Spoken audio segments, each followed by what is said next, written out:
Trying to beat life cause I can't cheat death. Trying to beat life cause I can't cheat death. Trying to beat life cause I can't cheat death. Trying to beat life cause I can't cheat death. Trying to beat life cause I can't cheat death. Trying to beat life cause I can't cheat death. Trying to beat life cause I can't cheat death. Trying to beat life cause I can't cheat death. I did 17 years, homie. Real tears on these words, homie.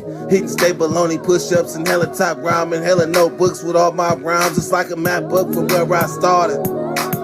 Ciphering, trying to be the hardest on the yard. Some of the hardest rappers got a never day. We'll never hug their mama, we'll never see they sing. I feel blessed, so I rock with my loved ones. I left behind good count times and cold lunch.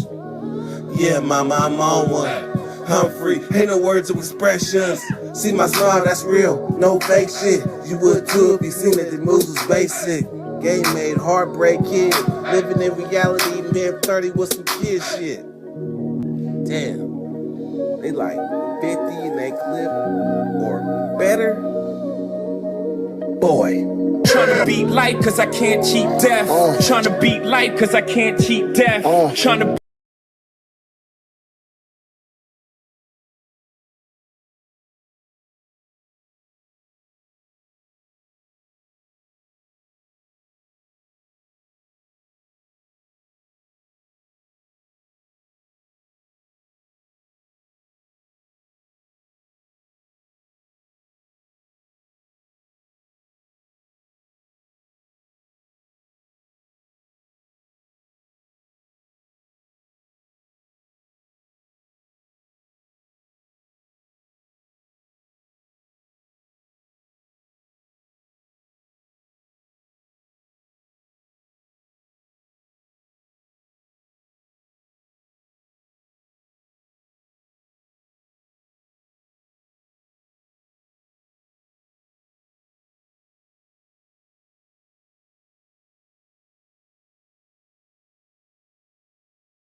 With these words, I'm like, goddamn, they ain't never seen nobody like me. Real talk, 17 the penitentiary. I did push-ups and burpees, top ramen with jelly. They ain't even know it. I got a cookbook, 101 ways to make a soup look. It's in the trunk. I got this versatile flow, though. They know that when I tear the walls, I tear it down, no. I did a lot, I came from a lot, and they know that when I talk, it's a whole lot of struggle. Young Dirt, Citrus, Kurt Luminous, Mickey Finn. I got a lot of go-go, they don't know. Which way I come, yeah, it's like a whole show. I'm a one-man walking band, yeah, I am. The motherfucker that they don't know and cussing them. Yeah, I said it again, I didn't even know I need a motherfucking man, and all attention when I come through seven. History junkie, iceberg, they call it legend. You know my age group, so I'm like, fuck it. They ain't knowing I work the books, I work the public. I play with these words, I told you that I go hard, go round the birds. Straight back, so I stick to the point. They ain't knowing when I go off fresh off two shorts. Graffiti notes hit the Jordan and tapped out. I said, fuck it, roll nothing, pull the bag out. Put the point to it and let it know. Now, it's not for the show. 9 o'clock, I'm on the stage, telling my boy, it's nothing. I'm a natural. We ain't even performed yet, but I step on the stage like that. But my first snatch, I step on the floor and let them know that it's automatic when I step through, they all scat. Because I'm real, so real, all original. Straight from the pen, straight to the block though. I play the keys, see, I play it's not league. They try to sew up, block, I'm like, please leave. Because it's so easy when I step to this, yeah. Kurt Luminous. On the block, that's how I do it. Play with it for keep because we do this shit with the blocks to the streets, yeah. Del Paso Heights, California. That's where I'm from, and now I'm older. Yeah, you know, I pay my dues all in the pen, wrapped it. 916 second time, yeah, they let me. Exit out the door, yeah, I let you. Good, nobody tell me nothing, and that's son of a bitch. I rock the ball, I rock the chair. I had a knife like that in my out. They ain't even knowing that's how you rockin' the king thigh. You can play with these kids, don't play with real crap. I stab people, did all that shit, I'm a bad guy. But shit, that's how you live when you live in the main line. Level 4, yeah, that's what I did. I never did the lower level with the little kids. And people that was trying to people all the damn time. Me, I'm real about my high. With my CDC pants straight creased up. With my chunky 15s that they gave us. Yeah, my visuals can't come. I'm trying to make room for me and some. Come on, people will be count through, we step through. Yeah, West Camp, yeah, that's through me.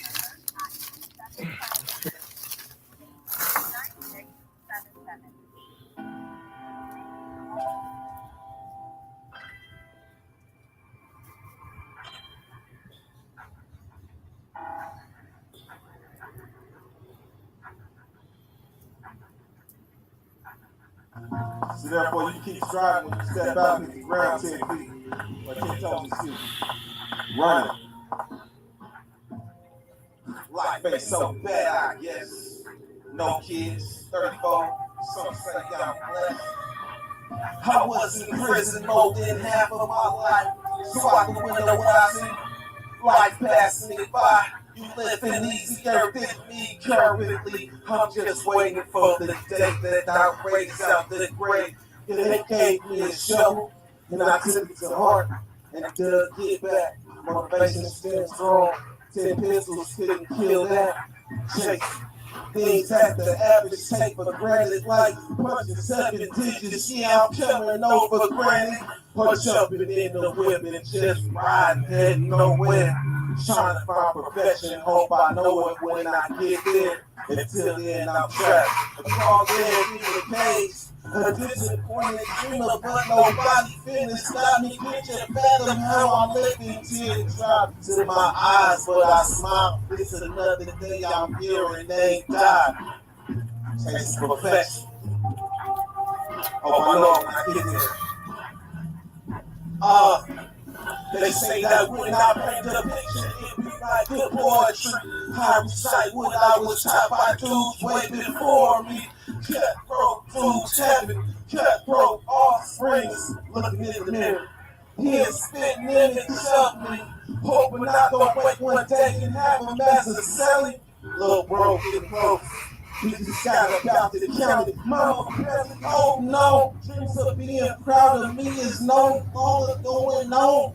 A sad thing to see. The whole cycle repeats like we stuck in the clock. And it ain't easy being me. I done seen a whole lot. Fresh out the sandbox. I was doing the die trying. Family tree was all hustles. And boy, I needed mine. Do the money bring profession? Or do it play with minds from my imperfect view in imperfect times. I'm striving for perfection, trying to be a better me. But how you expect me to be cool when all I know is the streets chasing fashion? All right.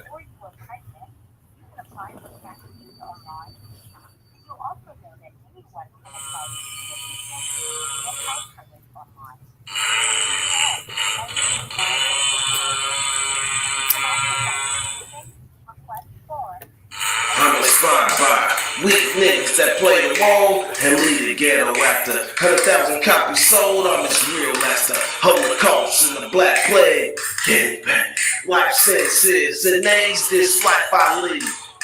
Maybe the death for me, but I walk the main line with homies they'll never see. They lie behind walls, chain link fences that only find happiness from caps and corny packages. They call us savage. They kill niggas behind cabbage and kick down doors with bullies and get the blast. And then I figure life's no laughing matter no more. I gave the system the best years of my life, so now you know why I speak like this, talk like this. It's pain. Every year I put my mind through this shit. I got to change. It's principals involved, and I'm for the big stacks now. It's been a long time, now I can find the smile. This man, it's been a long time. The blueprint of the evolution of my soul was too big for one rhyme. It's been a long time. My pain and my soul shed tears and pain to write lines. It's been a long time. The blueprint of the evolution of my soul was too big for one rhyme. It's been a long time. My pain and my soul shed tears and pain to write these lines out of myself and kick myself in the ass. Call myself chasing cash, but accumulated nothing, only a mask. A record and a self-robbery of my own freedom. No more pussy, no more weed, it's black tails and pills. My mama, she come, that's the only time I see me be happy. Constantly some haters, always trying to get at me. I'm a youngster, don't get me wrong. Never laid down when the funk was on. I was in prison as I wrote this song, going up the hill. My first stage, my death society. These Pepper Woods get me mad, I think everybody's steady trying me. I'm a youngster, so fuck the world, and I mean it. Don't tell me about stepping death in the eyes, cause man, I seen it. It's just the beginning of the good Lord's plan for me. Robbed me of my 20s and I was locked up at 17. This is my evolution. Watching the boy turn into a man. Kind of been around these niggas in the pen more than my own kin. They say they love me, but that's only when I'm doing good. Cause these niggas this hard time with flat line on their books. Man, it's been a long time. My pain and my soul shed tears me papers to write these lines. It's been a long time.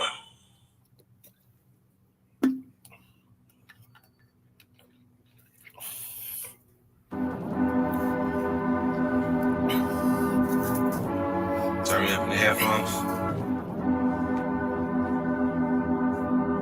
This that shit.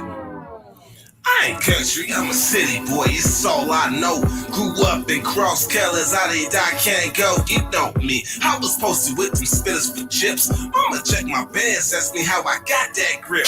Parking whips around the corner, turn it off early, creep up. Think I'm on the other, loose lips got me beat up. You think I wanna rap about the same old stuff? Cars, dope, money, jewelry, and big old butts. I go to rage, little rocker's dream. Juice shrooms that can cock my schemes, eat them like pinto beans. Flip a 89 Escort Dunkin' and wouldn't give a shit. If my girl asks a drive, I tell her, hell no, bitch. Do I look like I got dope coming out my nose? My boxers too they old and my shoes got holes. Come here, bitch. Nah. Come a little closer so I can clip your chin and make it look like my head was big. You got a hook in grade school. So the school bully and all of a sudden I'm referred to as cool. I ain't crazy, mama say so. I'm just a little different. I like to go against the grain with my everyday living. You can't touch me with 2 gloves and 4 aprons on. 2 coats and 4 zones on the watch I got on. Iced out, eyeball it from the back of the source. Ball diamonds, front fake, spanking, of course. We first prohibition at the green light. Give it a script. I'm just go hands up, score to go. Bringing people making left turns, I'ma go right. I got the inside of the inside of the inside of the inside. We first prohibition at the green light. Give it a script. I'm just go hands up, score to go. Bringing people making left turns, I'ma go right. I got the inside of the inside of the inside of the inside. I still brush my teeth with a heat.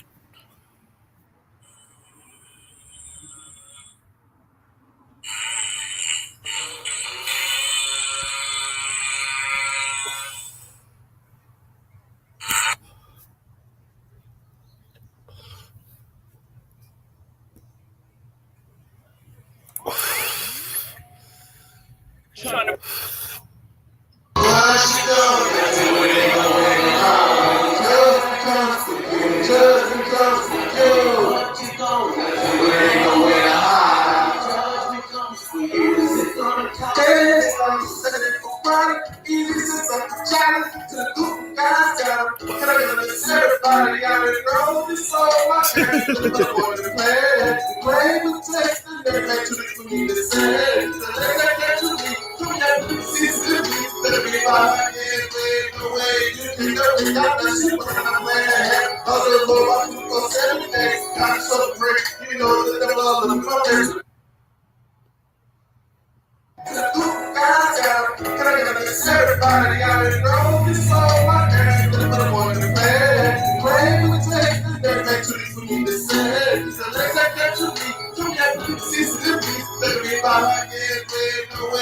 I'm so fat.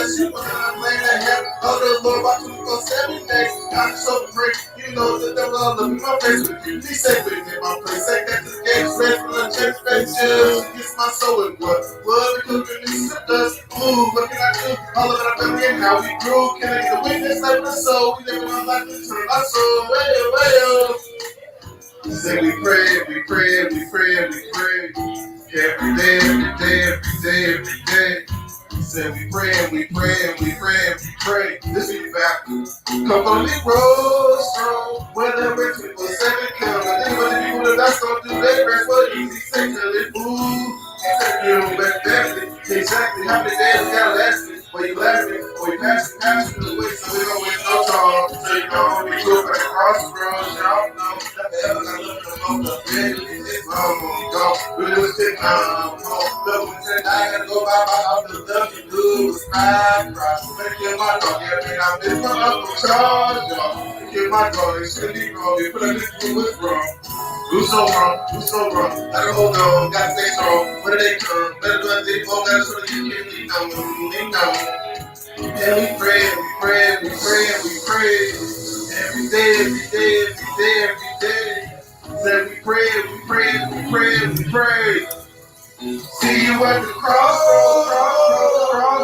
See you at the crossroads.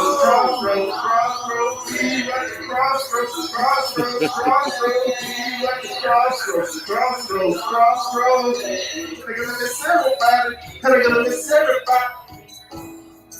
They're gonna miss everybody. They're gonna miss everybody. They're gonna miss everybody. They're gonna miss everybody. Living in a hateful world, that's how we roll. Living in a hateful world, that's how we roll. Living in a hateful world, that's how we roll. And I'm asking no why you're signing, tell me to the God. We're doing it because we wrong, it's really wrong, what it do is wrong. Because he said I'm being shit involved. And nobody said that because he can tell now let them win again. When they come again and again and tell me what you gonna do. Can somebody anybody tell me why? Can somebody anybody tell me why we die? I don't wanna die. Oh, crossroads. See you at the crossroads, crossroads, crossroads. See you at the crossroads, crossroads, crossroads. See you at the crossroads, crossroads, crossroads. See you at the crossroads, crossroads, crossroads. Crossroads, crossroads. Crossroads, crossroads. Crossroads, crossroads. Crossroads, crossroads.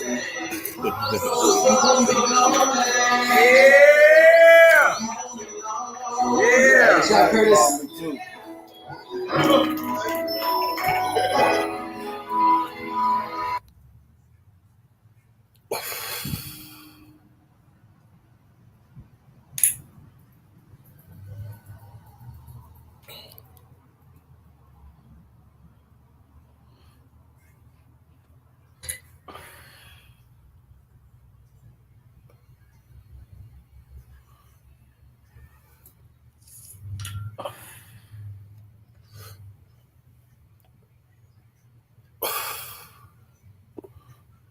This ought to be interesting.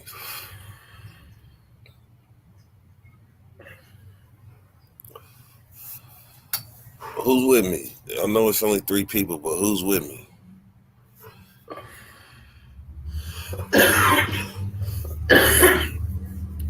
So I purposely didn't stream to 3916, but now I am. Really, truthfully, that was some traumatizing ass shit. I be making light of this sometimes, right? I be making light of this sometimes, but really, that was a journey in my life that, like, it wasn't for the average. It wasn't for the weak. You had to be strong. First, I was only streaming to the Stories channel and 3916. Oh, Suicide Look. It was up to 3. They would give me a bed, right? They would give me a bed. Nah, Like Dirty Weather like, channel. let me sleep comfortable for one night. I don't Then know. they come back the next day like, so Mr. Woods, you If I gonna could hurt just get yourself? 8 or You gonna hurt 5,000 of them on yourself? the I'd be like, yeah. So they take the mattress back. They'll give me some books, and then they'll take the motherfuckers right back. They toyed with me for hell long. So after 42 days, they took me to the next level to try to assist me in beating this charge that they had against me that I didn't do. So my grandma, she helped me elevate to the levels because she got me in the door. So this whole prison thing, this came about during this time in the Mouth of Madness when I was fighting for what I was fighting for, because prison really fucks with you. It fucks with you. So anyhow, on Suicide Watch, I wrote this rap. When we get to like 15, 20 subscribers, I'm gonna bust this rap for the first time ever. Like, nobody's ever heard this rap ever. And you know what? I think it's worth it. Since I got on this, we talked about Visitation, and then we talked about Suicide Watch. Visitation and then Suicide Watch. Nah, in zone. I had only streamed to, you know what? And shout out 916 to and the Stories. Appreciate that. Stories you got channel. to bear with me because, man, now I put it on I Dirty Weather 916. I mean, so shit, it's really only been about like 4 days since I started fucking with this setup right here. Ebony, what's happening? Ebony? I see you watching. So guess what? You gonna get to see me rap.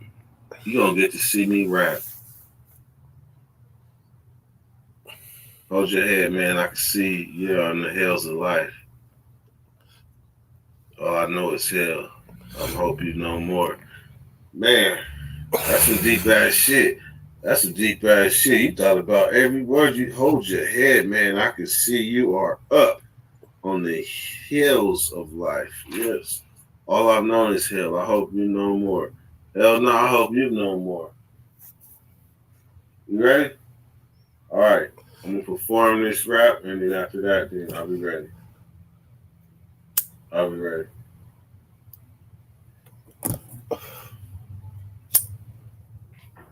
Let's see.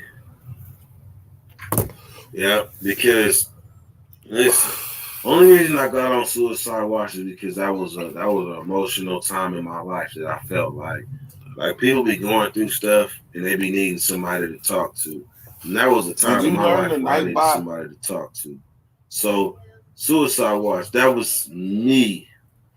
30 was on Suicide Watch. Not once, but twice. No, yeah, twice. First time was on accident though. First time was on accident. They put me on Suicide Watch, had me back there reading westerns, butt naked in the schmuck. So this time when they had me, man, I was like, man, I'm fighting for my life. Hold on, man. I'm fighting for my life. So I felt like I was like this is a time in my life where it's like sink or swim, and I swim. And that's why I felt my grandma helped me, man. My grandma helped me. So to this day, I'm talking to y'all as a result of her. Because I decided what I was going to do. But anyhow, man, enough about that, man. I'm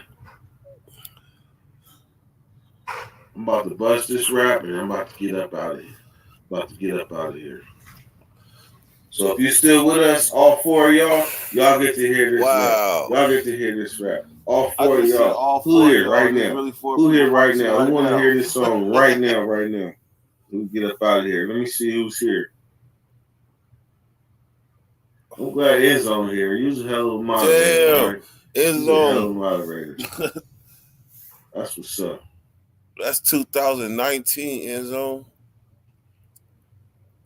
So Ebony want to hear it. Master now want to hear it. All right, it's all 6 of y'all, man.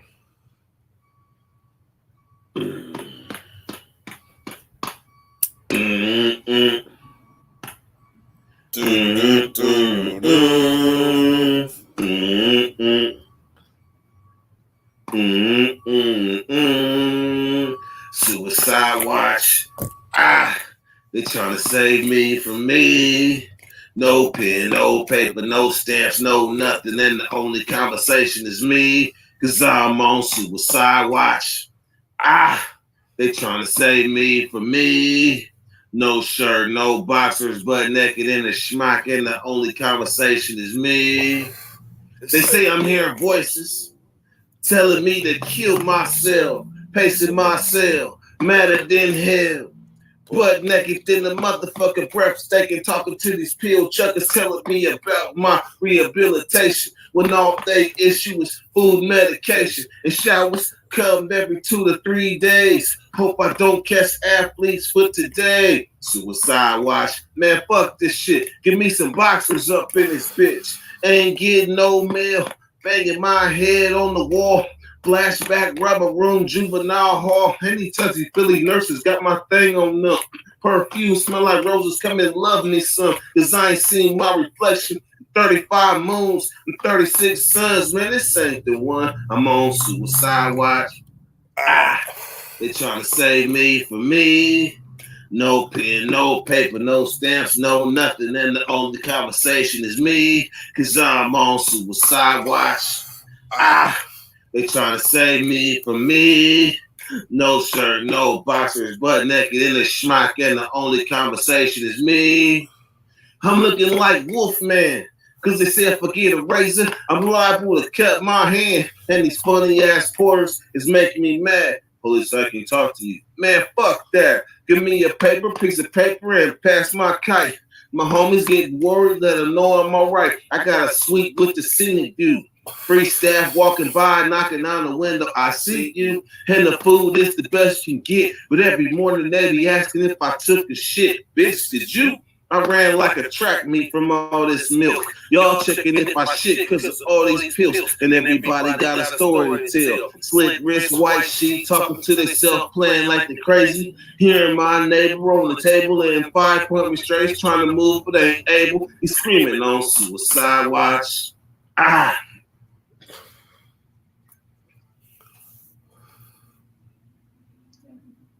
That's what's up, man. Appreciate that.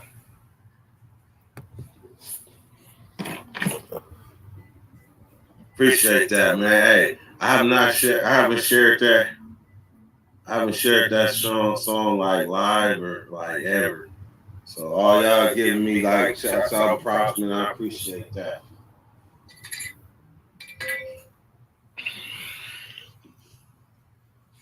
Appreciate that, man. That's motivation right there.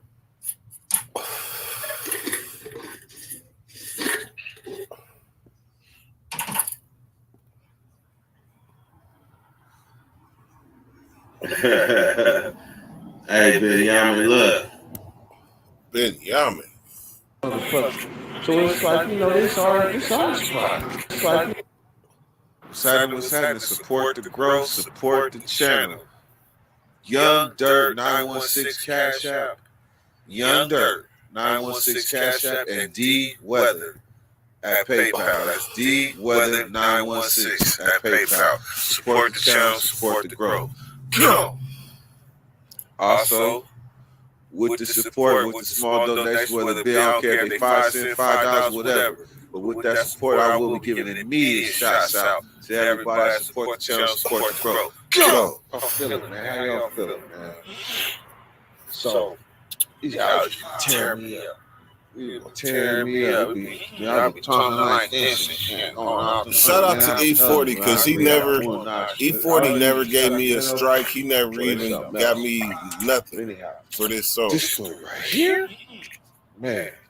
I'm telling you, everybody that's been in the pen, that been on like level 4 or something like that, they got a story. You're gonna see some stabs. You're gonna see some stabs. You just don't know where to get away from that.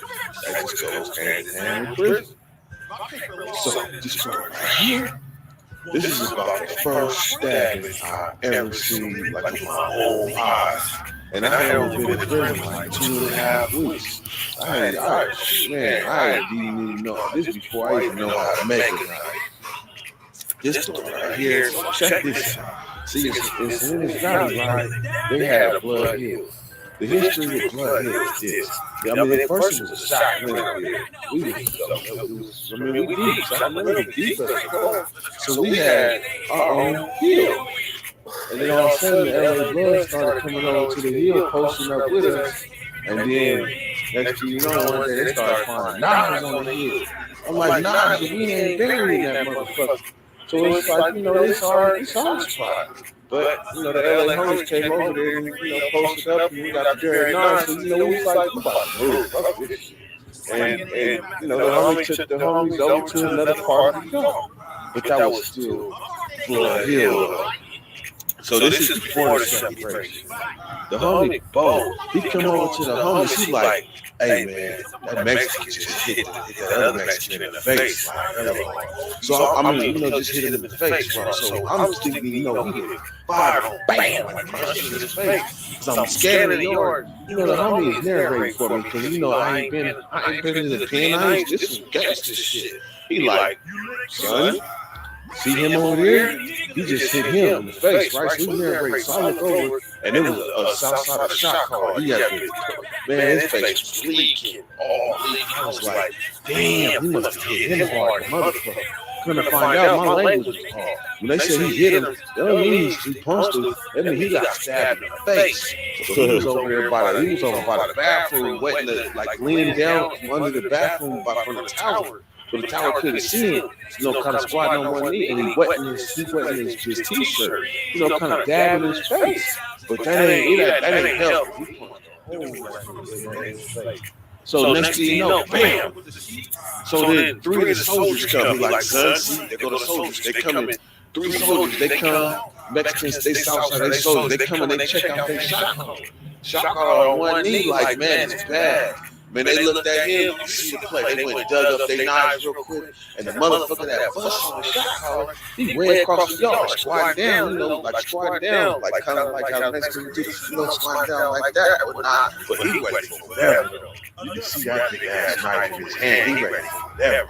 So, in slow motion, son, like, see, okay, this what's gonna happen. He about to go for them right now.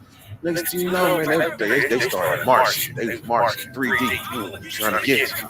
the dude that did establish shot call, this was some power play shit going on. I was too young. I didn't know. I was just, you know. So next thing you know, the three that's marching to the other dude that established shot call, he stand up. He kind of go like kind of toward the program office and put his you know back against the wall. And man, all I seen was Nas. It looked like a video game. All the three was shook hands. Then the dude that did the stabbing, you know, he was stabbing back. I was like, shit, that's some gangster shit. He took out the shot caller and he still holding his own. 3-on-1, like fuck it, stab out. I was like, ooh, that shit is hella real. But the whole time I had my step pops at the time, I had to narrating the play. So me and Pops was kind of bonded by that first experience. But that was the first stabbing I ever seen with my own eyes, and that was still some of the realest shit I've seen today, man. But anyhow, thanks for the new subscribers, man. I appreciate y'all. I see the numbers climbing, man. And I think I'm gonna get my cash app right, but I think it's Young Dirt 916 is my cash app, and then D Weather is my PayPal. D Weather. What's happening to my subscribers, man? I got love for each and every one of y'all, man. Without y'all, man, this shit wouldn't be possible, man. I would have lost motivation a long time ago. But I know y'all tuning in, y'all eager to hear. So, you know, I got to keep it coming. Plus, the Divorce Court is about to air April. I don't know what week, but it's about to air. So, you know, when they air, I gotta have some you know, videos or whatever for the subscribers and new subscribers to come check out. This story right here, though, this story right here, funny as fuck. So, this story right here. I'm on a level 4 yard. Most of my stories be level 4 yards because I did 8 years level 4 before I finally got down to a level 3 where I was able to kick back a little bit. So this story right here, man.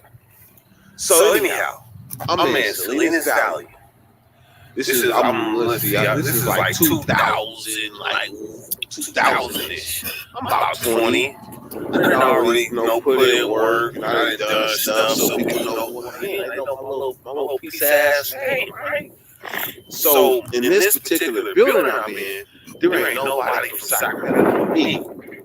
So if it was a situation involving Sacramento cats, they gonna come to me off the top.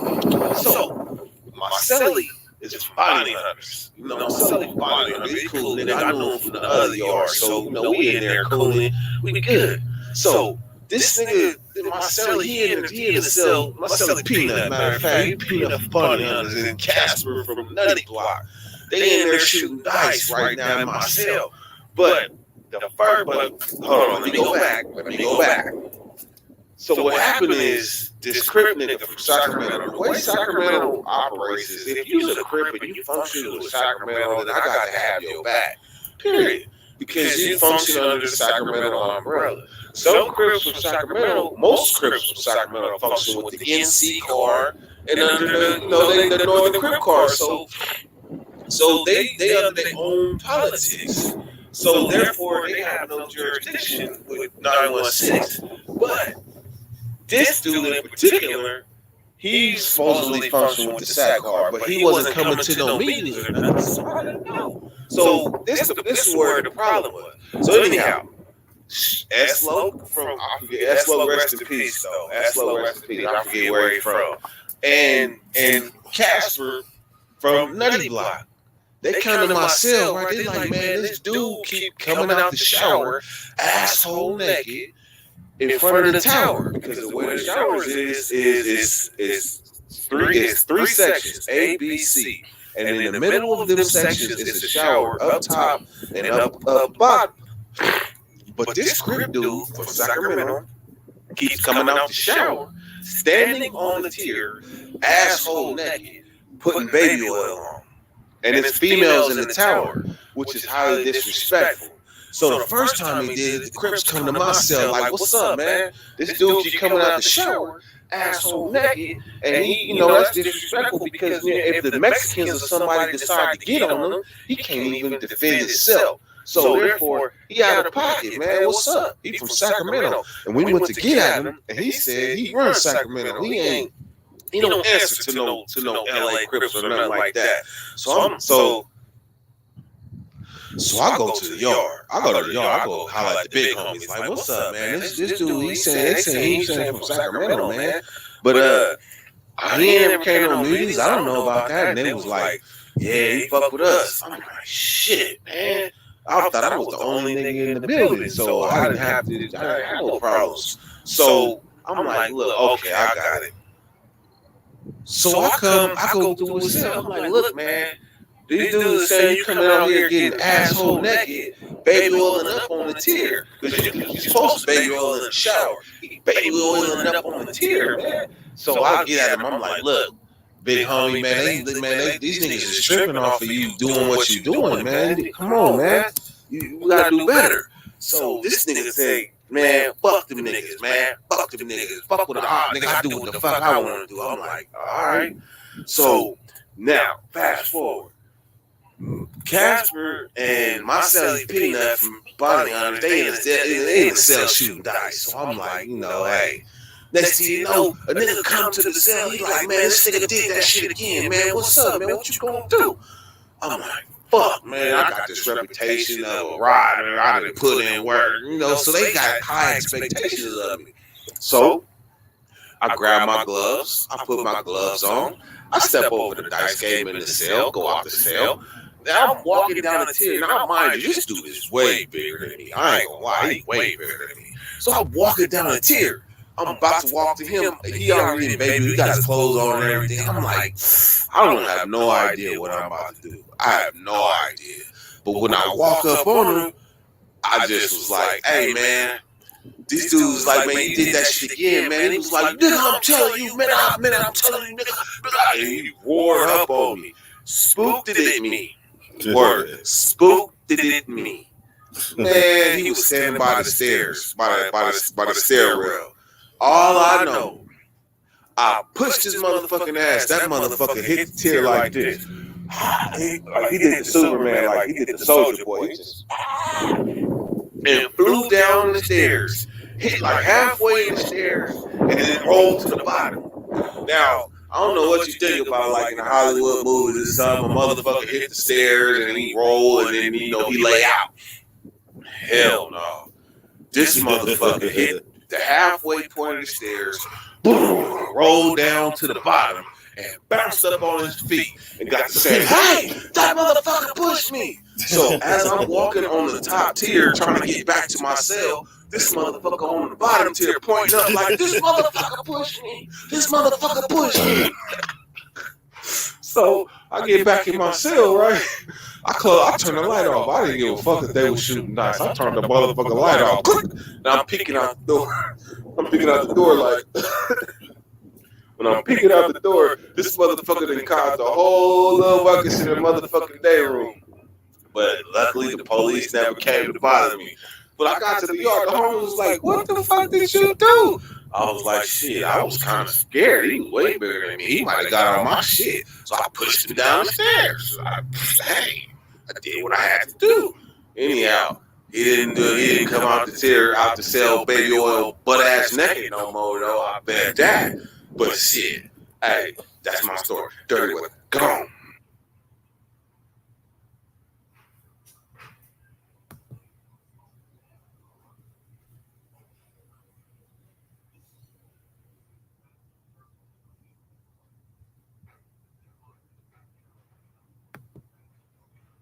And shout out to y'all, man. Hopefully y'all having a good day, good moment. I'm out here in California cooking. Look, cooking.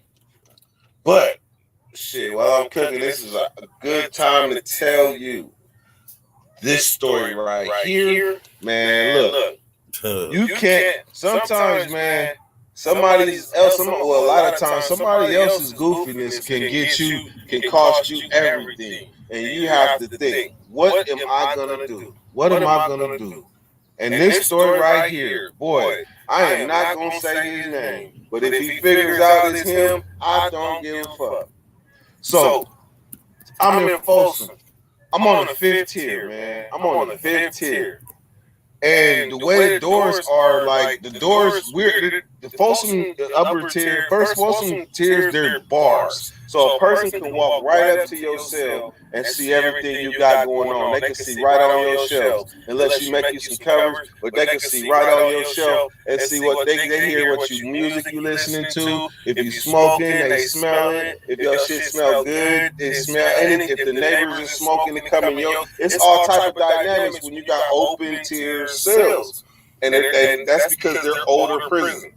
Like Quentin has bars. So, I think a part of it doesn't, but Quentin got bars. Old Folsom got bars, and because they're like two of the oldest pins. But anyhow, man, this dude on my tier, he a homie. He asked me to buy him a phone, right? So I went out to the yard, went to another building, got a phone, and I come back and I give it to him because he didn't already send the money. So when he sends the money, I mean, he got his shit. So this particular time, I didn't go to chow. I didn't go to chow because it's the evening and dinner was bumped. So I ended up, and I'm in the cell.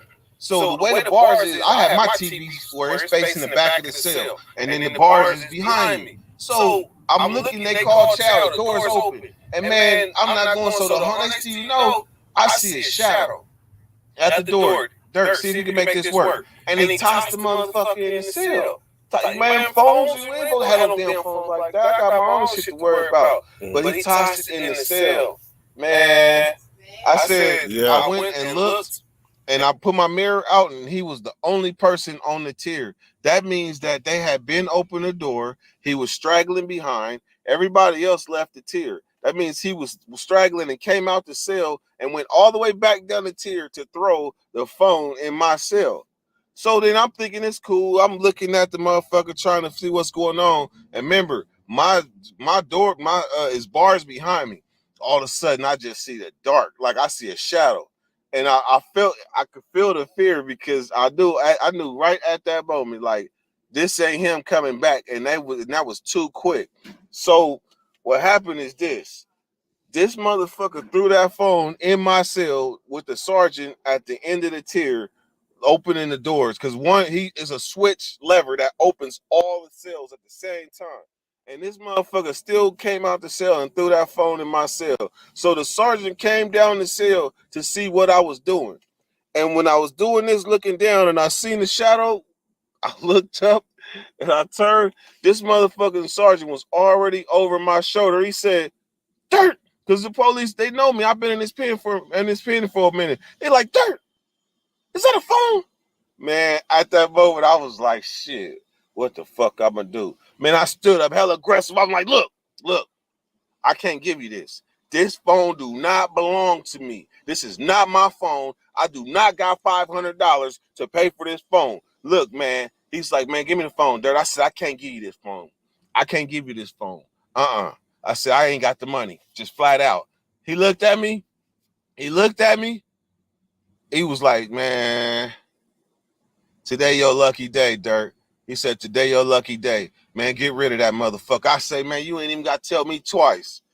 Man, when that homie came back, when they came back from dinner and he came to get his phone, I was, if the doors was open, I probably would have jumped on him. If the doors was open, I probably would have jumped on him. But the thing is, I had my own phone in the cell. So, man, this motherfucker here. And I was like, you just don't know, man. Sometimes you face with situations like what you gonna do? What you gonna do? And at that time, I just knew I'm not giving this phone up. I don't care what you talking about. I'm not giving this phone up. It is not mine. I do not got the money to pay for it. And I got to pass. Dirty Weather. Go.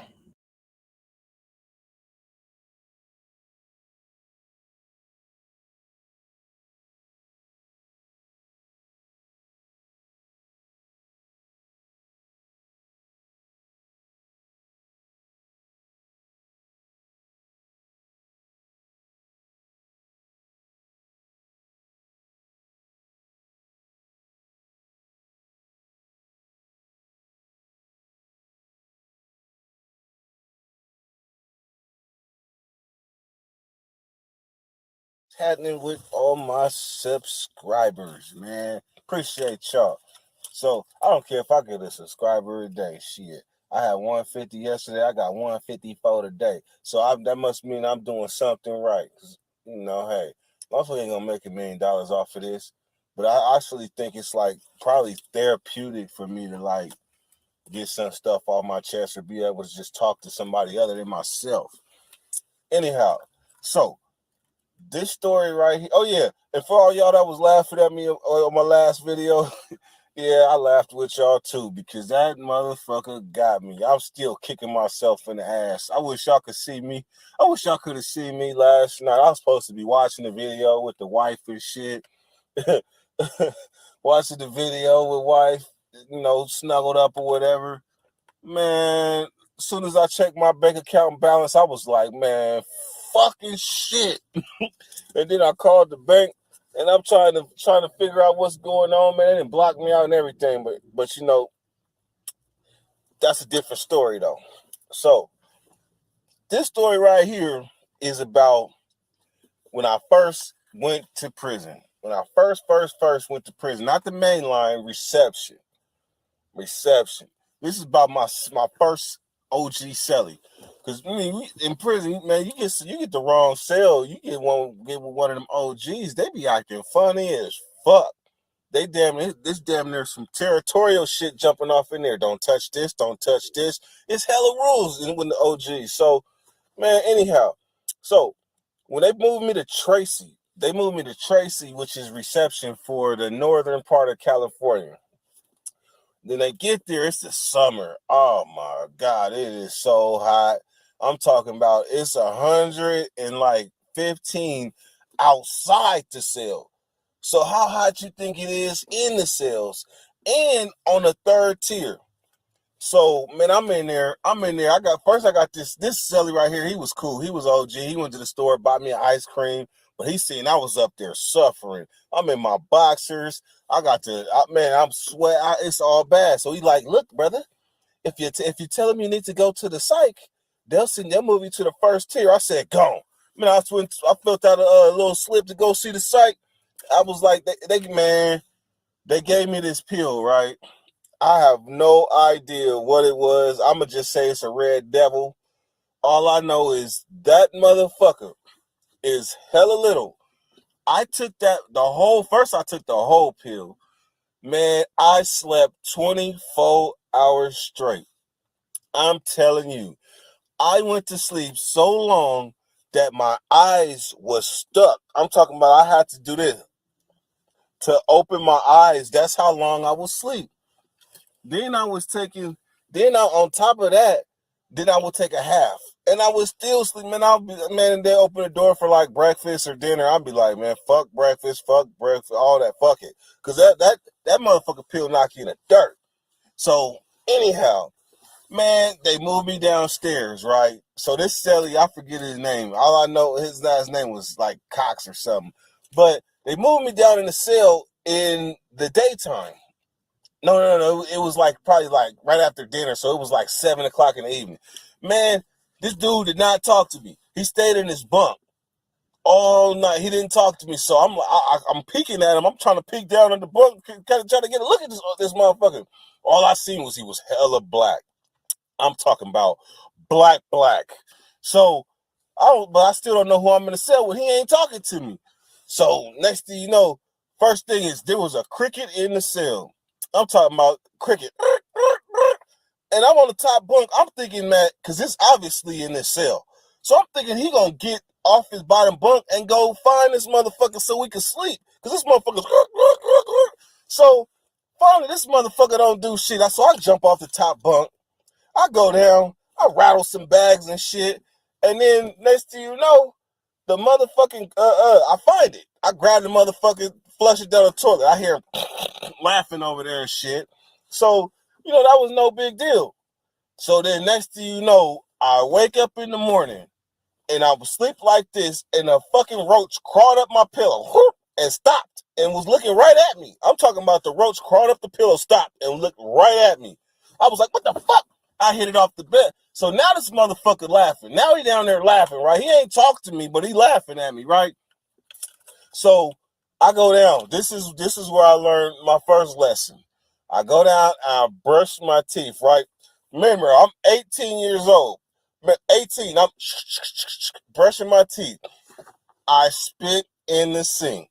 When I spit in the sink, I heard this deep ass voice was like, "You spit that in the commode." I was like, okay. He said, hold on, let me run it back. "You spit that in the commode." Hella deep. I'm talking about his voice boomed over off all the walls in the cells. And I ain't gonna lie, he kind of spooked me a little bit. I was like, okay, all right, yeah, okay. In the toilet, yeah, I got it. Bam. So, man, this motherfucker, so we start talking. He tell me about his life. He got a warrant, got caught in Texas, scouting or some shit. So I'm realizing this motherfucker ain't shit. This motherfucker dude, one of the homies sent for some soups from the third tier, right? And he told me he would send somebody. So the porter comes to the cell. He like, "Hey man, you got some soups for somebody upstairs?"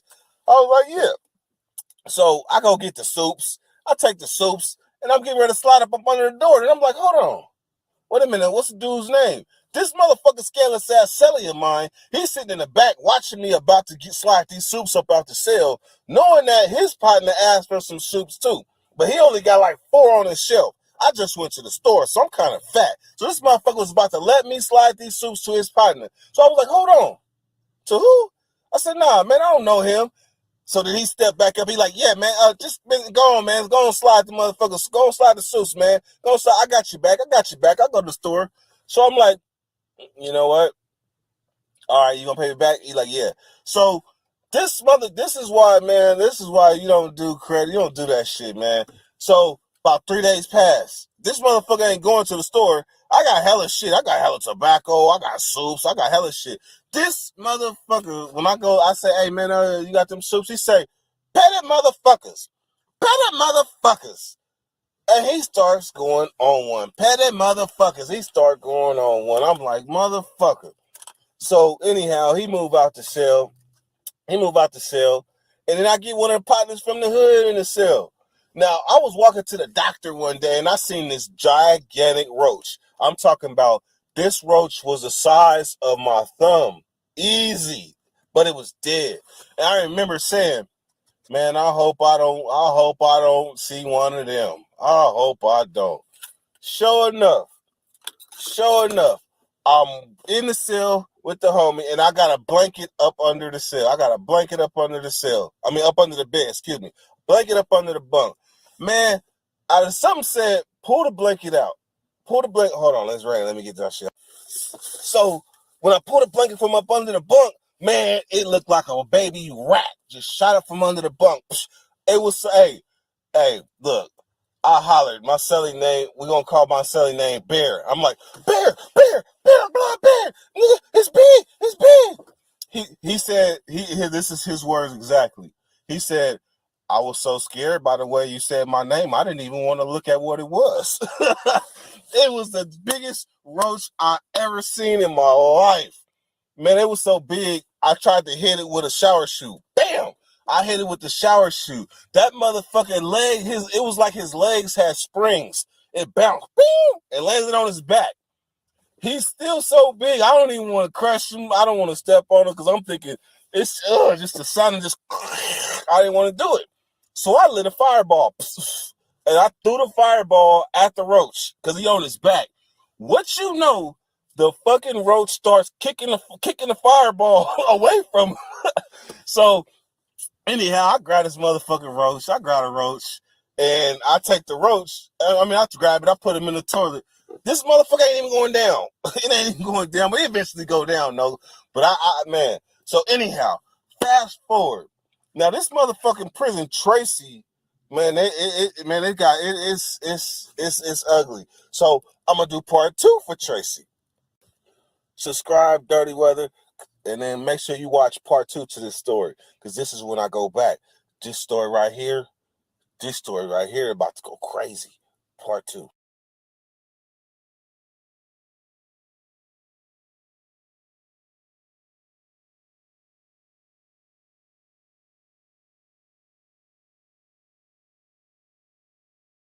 Man, yes, there are drugs in prison. There are drugs in prison. It's a true story. When I got locked up in the 90s to where if you snorted powder, you was a smoker. You was a basehead. If you pop pills or something like that, we didn't do that. That was a white boy drug. But something happened around, like, I got locked up in 97. Something happened around like 97, 98. People started really like popping pills. Gatorades and Nikes and Dolphins and shit. I wasn't there. I was locked up. So by the time I came home in 2013, I bypassed the need for, I had skipped over the pill generation. I skipped over the syrup era. I skipped over all of that shit. So I didn't have them type of habits. But I did have some experiences. It's true. I mean, hell, sometimes we be like, only live once. So this time, I thought Spice was something that was on the that was in Florida and made people eat their homies and shit. That's what I thought Spice was. Like Spice, Salva, and all that stuff. That's all psychedelic shit to me. I don't even know where to go find that shit. So anyhow, I'm on the tier, and the homie G, he comes to the cell. He like, Dirt, man, you want to smoke? Because we in reception. I want to smoke. Hella bad. He like, you want to smoke this? I'm like, what is it? He said, man, it's K2. I was like, I said, is it weed? He said, it's just like weed. I'm like, he said, man, I smoked half of it. Me and my celly, we was like, nah, we straight. I'm like, I looked at my celly, he was from Richmond, he was a cool cat. But I'm like, shit, bring that shit. Man, he brought that motherfucking half or whatever it was. And then, man, me and my celly, he got the door, man. I mean, when we say got the door, that's like, somebody you got to have somebody post up at the door to make sure the police ain't walking up and down a tier. Because if you smoking and the smoke coming up out the cell, I mean, they gonna run up in that thing. And if you doing something you ain't supposed to do, you in trouble. You like double bang from smoke and what you got, contraband. So anyhow, so you gotta have somebody like watch the door while somebody at the back blowing. Man, look at here. I say it was about 2.5 hits in. And it felt like I just jumped on a roller coaster, just going, just straight up. And then all of a sudden it was just like suspended in time. And I was talking to my celly, I was like, oh wow. I had never felt nothing like this in my life. I had only stuck to the regular shit. Man, this shit here. And the way it came, right? I can't really say the way it came because it's still kind of rather new. But just say like this. You mix it with some tea and you blow that shit. Man, that shit there. Motherfuckers was talking about, man, I ain't fuck with that Spice because there wasn't no weed in the pen at this time. It was a drought. So man, this K2 is hitting the yard. So man, but it's like an experiment, and I was on the early end of the experiment. Man, look, I said, where did you get that shit? I need some more. Remember, I only smoke weed. Man, they went and got some more, and the way this shit came, I chopped it up, put it in the motherfucking tea. Oh, I had the realest conversation with my celly ever. And I hit that K2 and I see everything great about myself. Sorry for blowing horns and shit, but I hit that K2 and seen everything good about myself. I was having the realest conversation. Next thing you know, I was like, I need more. I got strung out on Spice. You could have called me Spice 1, Spiggity 1.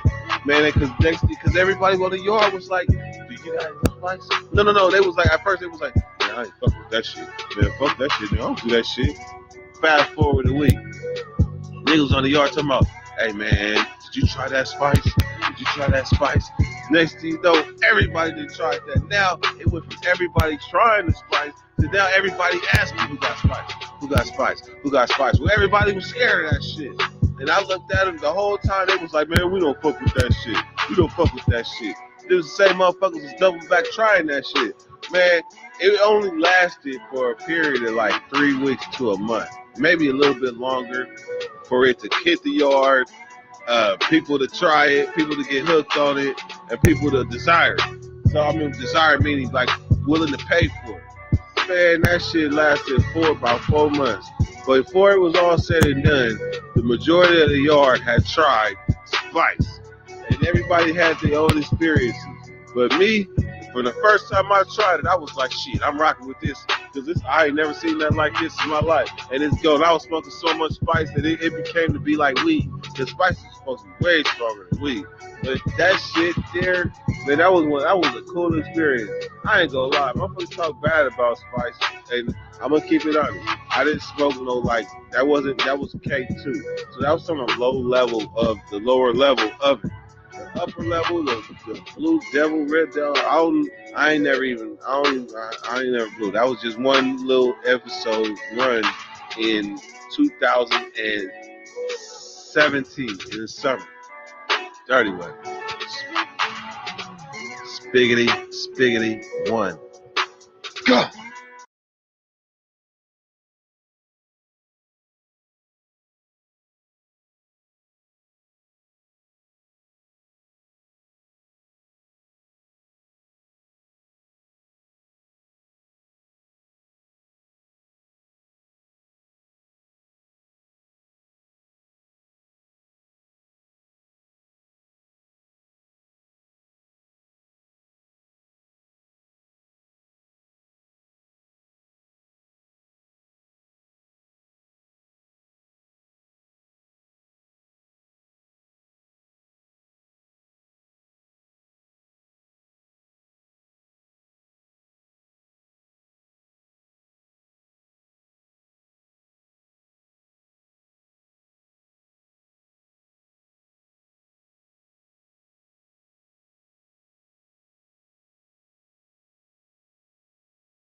Yeah.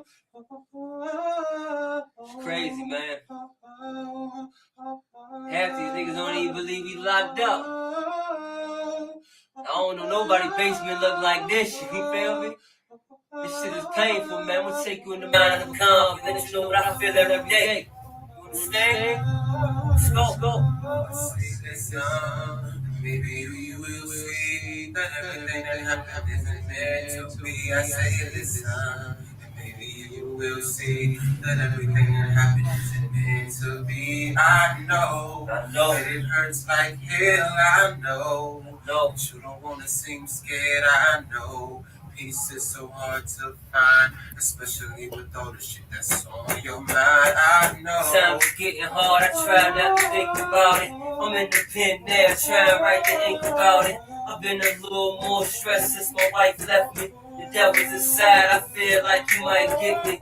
And I can shine, just depending how the light hit me. The drugs fuck your life up, ain't they right with me? And I've been taking those a lot, they don't seem to work. The words ain't shit, cause that they all seem to hurt.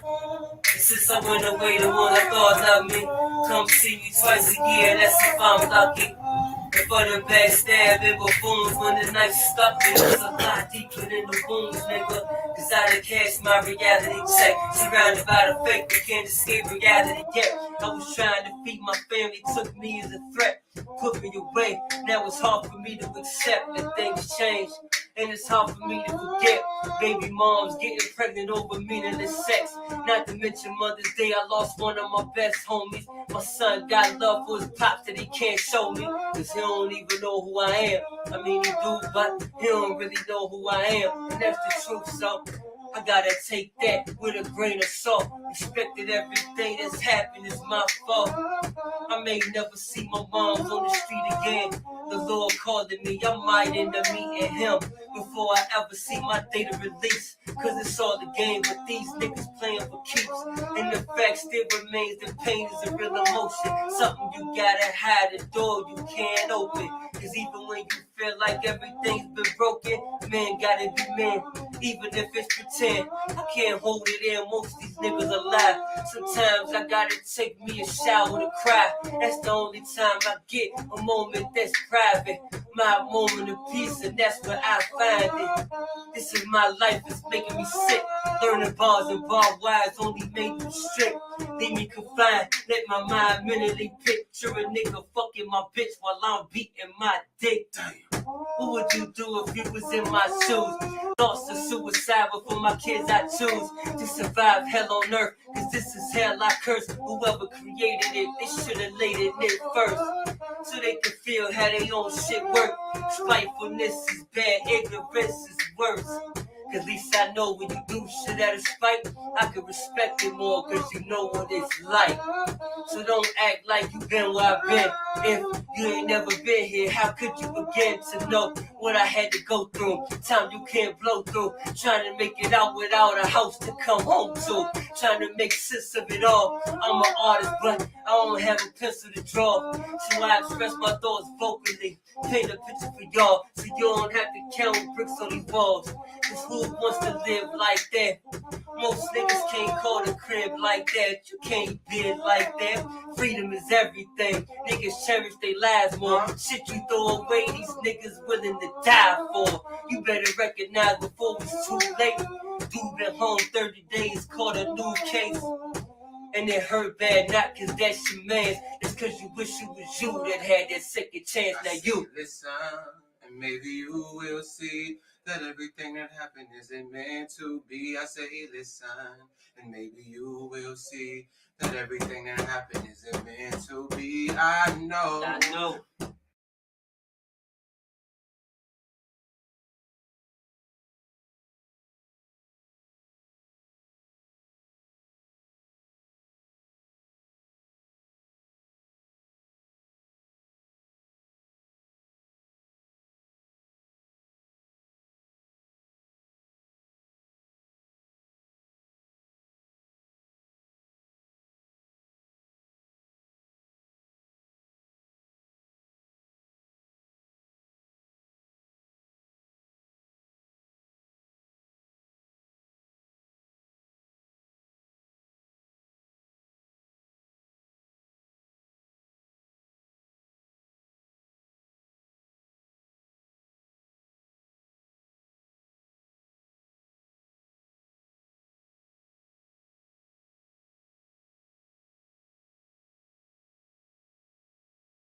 Right here. So you got man, I appreciate my subscribers, man. They're getting deeper, man. You know, I haven't been posting as much as I, like every day on it, but I'm gonna keep it steady. So this story right here. So you got a lot of dudes in prison, right? They think because they fighting all the time. Like I get out and I fight this nigga. You got niggas that fight like quick as a motherfucker, and they always getting their ass beat. But a motherfucker gonna respect somebody like that versus somebody who talking and ain't gonna back it up. At least you know that motherfucker gonna take an ass whooping because he gonna go. But to them other talkers that think because they fight, that they the hardest motherfucker on the yard, hell nah. You got people walk around the yard, don't say nothing to nobody. They don't even bother nobody, but let you do something to them. And you're going to be like, damn, I didn't fuck with the devil. Because people be trapped inside their own insanity, and you disturb them from that insanity, and boy. So when somebody come up to me and they talk tough in prison, we talking about prison, because I'm a changed person from how I used to be. I'll tell her, if you ain't ever wrote a letter home to your mom because you in a situation that you don't know if you gonna make it up out of, then you ain't been to the max in there. Like you just going through day to day. But max, I'm gonna describe what the max is. Y'all done already heard the war story with the blood and Crip riot. Well, this is part 2. So anyhow, when they take us back in the cells and shit, right? Me and my cellie, when the traumatic shit be happening in the pen, sometimes you end up not talking to your cellie for days because y'all be in y'all thoughts. So what happened is, motherfucker just done stabbed up some shit. So he like, man, why we on lockdown? Remember, blood, Crip riot. Now we on lockdown. The IE Crips, the IEs function different. In Inland Empire, they function different. They function Bloods and Crips together. So they are forced in themselves, because if you know your history, you know I was on some Rescue Wood 911 shit real. But I'm gonna die. Anyhow. So the way IE functions, they a tight-knit community. You best with wood, you gotta best with a ball.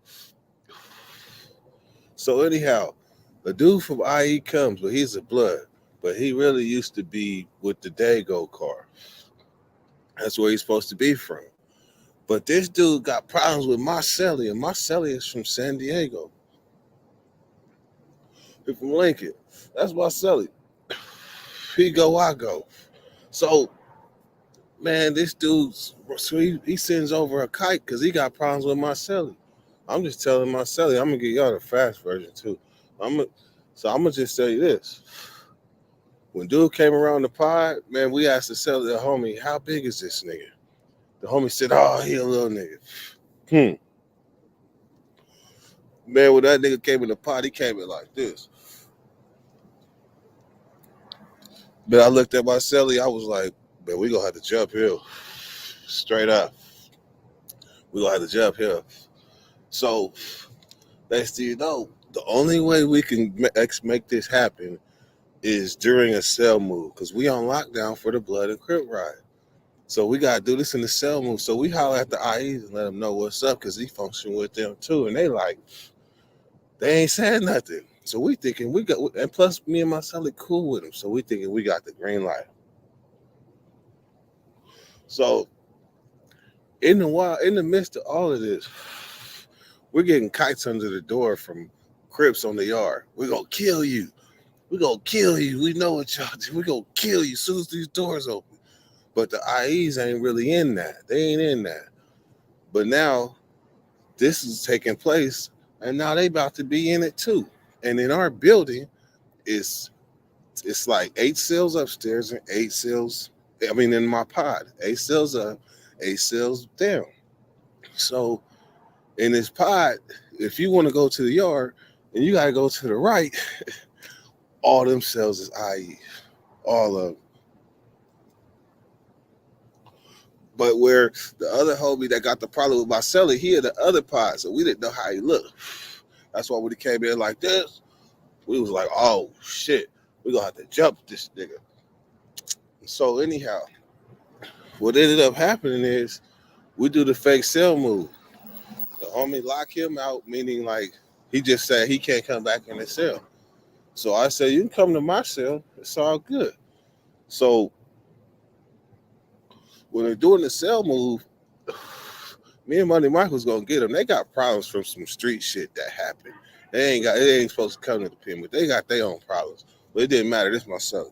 So when we doing the cell move, I got Money Mike shit. Well, no, I'm grabbing some of Money Mike shit, and they cuff Money Mike up. So automatically, it's gonna be me and this big ass nigga. So Money Mike, he start moving his shit. He grab his last bag because he the one that's moving to the other cell. When Money Mike grab his bag, he go to there. He say, "Blood, it ain't even gonna happen." I said, "Blood, if I say it's gonna happen, it's gonna happen." I grabbed his Quran, walked out on a tier to the nigga that was moving in the cell with me because I can't have this nigga step in the cell with me. He might beat my ass in this cell. So I got to do what I got to do. So when I got the Quran, I walk up to him, hand him the Quran, and then I said, "Oh, this my cellies." As soon as he took it, I got on him. Bing, bing, bing, bing, bing, bing. I hit him with the left. Bam. He go to his knees. When he go to his knees, he grabbed me. Bam. And he picked me up. And he walked me to the rail. And he set me on top of the rail. And we on the upstairs. So he's trying to push me off the chair. This dude is like, he about like 5'8", 5'9", but solid 200. I'm 5'11", but I'm about a buck 60, buck 65. So him picking me up, that really wasn't shit. But he had my ass cheeks on the rail, the top rail, and I was leaning back, about to go. I had one foot hooked on the rail, bam, then the other foot was about to start going. And right before the other one slipped, the police sprayed him, bam. When they sprayed him, man, I shimmied up off of them rails and got to getting them some more. Bam, bam, bam. Man, and they sprayed me. They sprayed me. I told this story before, but I'm really telling it to freshly because for y'all that haven't heard it. But they got this orange shit. A pepper spray back in the days used to be clear. Then they switched to some shit in like 2000, 2001, 2-ish.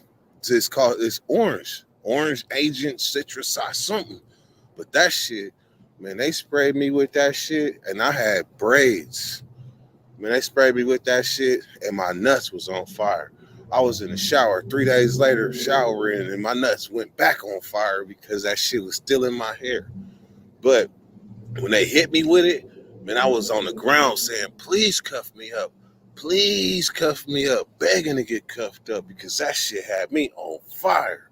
So here goes some game for you. If you ever get pepper sprayed, so I'm in the tank trying to put water in my eyes and shit.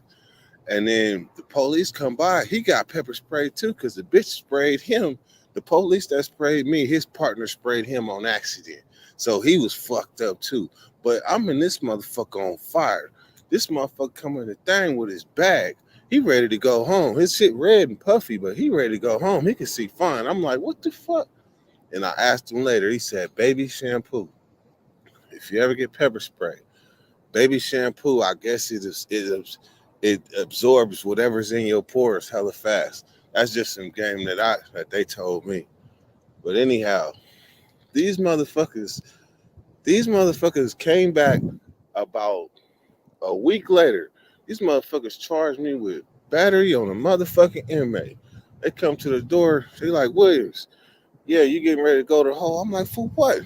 So the story is, he stepped in the cell, and I beat him down the tier, and that was that. So they charging me with assault, man. That was crazy. So they ended up coming get me, and I ended up going to the hole. Part 2 will be about the summer. Gone. I said gone. Oh yeah, divorce court next month. Check me out. Dirty Weather. Gone.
What's up with my subscribers, man? Appreciate y'all for coming along the young, dirty adventures. So, this story right here, I'm trying to look for a place to set the phone. Right. So, this story right here, this story go crazy. This is a story. I don't know what the fuck that was. But this was a story about how I escaped from the county jail. And county jail officials, I am not saying this to brag. I am not saying this to brag. So, but I'm going to start this story. This is when I went on the run. But I'm going to start this story when I'm telling you where I was at before I caught my case. So, the most money I had ever had in my life was probably like 20 bands and like 8 cars. That's the most I was up. And that was right before I got locked up. And I had finally made the transition from my mother's floor to my own apartment. And now I've been going to Vegas and I'm about to move into a house. Can you picture that? Coming from the pen, coming from the pen from a floor to an apartment to a house. I ain't never had a house. So I went to Vegas, dropped down my 4 bands, and filled out the application, got approved, drove back to SAC, and got my motherfucking, and was putting shit in the car when I caught my case, when I lit the firework. The reason I lit the firework is because didn't want to be driving with no Roman candle with my car. So I figured I'll let it go. Bang, bang, bang. Next when the little dude come out tripping on me. So anyhow, I told y'all the story. Y'all know I caught the case or whatever. So what happened is this. This is where the story get interesting. So I go to jail. I'm in jail for about 30 days. They got me in the branch. While I was in jail, though, I asked for a bail reduction. I had told the judge told me, he said, your bail is being reduced to my bail was $1 million. They said, my bail is being reduced to $750,000. I was like, shit, well, I guess I won't be getting no bail. So what ended up happening is 10 o'clock that night, I was on the phone and I called my wife. My wife was like, why you didn't tell me your bill was $75,000? I was like, $75,000? I'm like, shit, for real? She was like, yeah. She said, what you want me to do? I said, shit, go and pay that thing. Go and pay that thing. So we dropped like 2 bands, busting loose special, got about that thing. And then to keep it clean, the agreement was 2 bands, I get out, and 3 more bands when I get out. I mean, 2 bands while I was in to crack the gate, and once I get out, then 3 more bands. So, and I kept it 100. But anyhow, I walked out, man. Look, when my wife told me that, and she said she was going to bail me out, she had actually said she was on the phone with the bail bondsman right then and there. I was like, oh, I just went to the store. I went to the store fat. I went to the store on my books, somebody else's books. I got 2 packages in my name, another package in somebody else's name.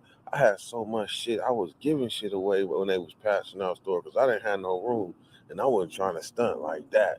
So anyhow, man, I go to the homies. The homie T-Man and the other homie. And I tell them, I'm like, look, man, they about to let me up out this bitch. They was like, for real? They was like, what you gonna do? I said, man, I don't know, but I'm about to go. I don't know, but I'm about to go as far as I can. They was like, man, you serious? I was like, I don't know. So, man, I started saying my goodbyes. They thought I was crazy. It's 2:30. Remember, it's about 1 o'clock in the morning, man. So I said my goodbyes, man. I was like, man, shit. I told the homies funny. The homies went over to the corner, right? The homie Wiz and T-Man, they like, I see them huddling. Then all of a sudden, they come over to my bed where my bed is. They like, hey, blood, we think you should leave your shit with all the homies. I was like, for sure, man, it's all good. It was over there plotting over our shit before I even left out.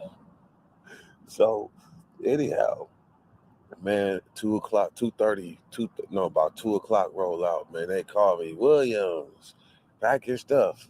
You're released. Man, I just was I just had $1 million bill. Now all of a sudden I'm walking out the jail. I'm talking about, man, 2:30 I stepped out. And my wife was in the parking lot, man. I ran and gave her a hug. But I knew. I told the homie, they asked me, blood, what you gonna do? I was like, I'm going far. So anyhow, man, after I went to the bank, and got 3 more bands and fulfilled my obligation with busting loose bail bonds. And next thing you know, shit, from there, man, I didn't even stay in SAC for 24 hours. Man, I was gone. Hella gone. Man, matter of fact, nope, I take that back. I went and paid, man. I went and got some Jimmy's Fish. Jimmy, if you from Sacramento and you ain't had some Jimmy's Fish Market, it kind of changed in the last couple of years. But back in 2016, when this took place, man, that Jimmy's was still smacking. So I went and got me some of that, and then I jumped on the freeway. My thing was, I'm about to head to Reno, right? Because that's the closest place from Sacramento to get out of state. So once I got out of state, we went to Reno. Man, I didn't stay in Reno no more than I'm telling you, I didn't stay in Reno no more than 15 minutes. 15 minutes. And we was gone. Me and wife. Next thing you know, shit, we take the back route from Reno to Vegas. Now we get to Vegas, right? Man, I don't know what the fuck is wrong with me, but I'm running like I'm America's Most Wanted. I ain't got nothing but a little pistol case. Mind you, but I'm running like I'm America's Most Wanted. Because when we get to motherfucking Vegas, we go to Walmart. We go to Walmart over there on Russell. Man, we threw everything away in the car. Everything. Man, I was looking for everything with my name on it. I threw all that shit in the trash. Man, I'm telling you, I was getting naked. Like I was just a fugitive, because what happened is this. Monday, they offered me a deal for, I'm not this Monday, but Monday back then in June 2016, they offered me a deal. No, excuse me. They offered me a deal on a Monday for 3 years, 8 months with half. They were going to give me till Wednesday to decide if I wanted to take the deal. But Monday is when I also asked for the bail reduction. Monday night is when I bailed, Tuesday morning is when I bailed out. So I had to come back Wednesday. To take the deal. But I bailed out Tuesday morning. So I know I got at least a 24-hour jump before, the warrant is served for failure to appear. So that was what's always in my mind. So after that 24-hour mark, I was like, oh, this is it. Well, wife, I want to run. I'm a fugitive. So, man, when we got to Vegas, we got naked, right? Got naked, meaning got rid of all our shit. Then from there, man, we jumped, man. I bought me some weed from the motherfucking dispensary. Some good shit, too. So the plan was this, man, I'm about to leave this car in Vegas. I'm about to leave a black Benz wagon in Vegas. And I'm about to just hit the road, whatever it is, fuck it. I don't even know what's going to happen, just me and wife. So, man, when we get to Vegas, when we park the car by the bus station, we just leave it. Just leave it like, fuck it. Somebody will get it. Somebody will get it. And then we jumped on a bus to Greyhound to Louisiana with this little bit of weed and to whatever happens. So along the way there, this is my first time on a long, drawn-out Greyhound trip, man. My motherfucking legs are swelling up. This shit is horrible. I ain't even using the bathroom because every time that door opened, it smelled like something was dead up under the bus. I don't know. So, man, the motherfucking so we pulling up to the Border Patrol. This is the Border Patrol story because, man, anyhow, the weed that we just got from Vegas legally is on the the carry on. I mean, up under the bus, man. Next to you know, we hear the dog start barking. All of a sudden, I'm like, oh shit.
I just realized, and y'all can't hear me either.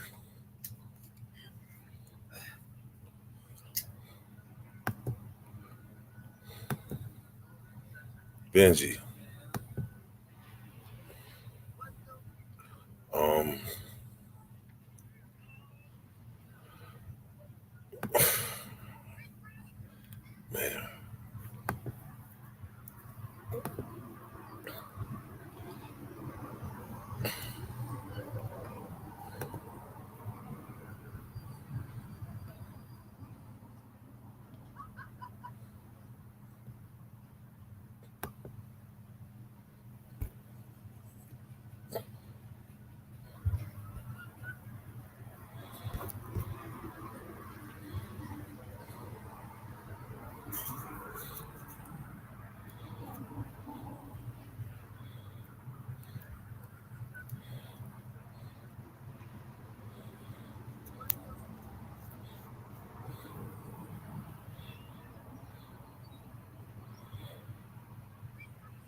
Man.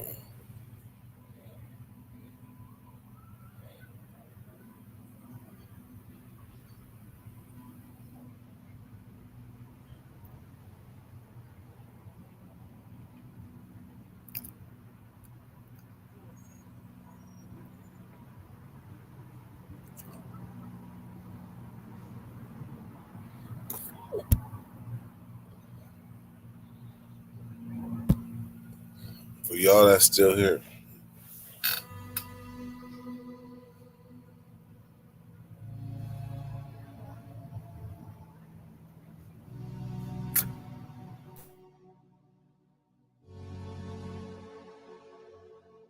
Shouts out to my subscribers, man. Thank y'all for tuning in.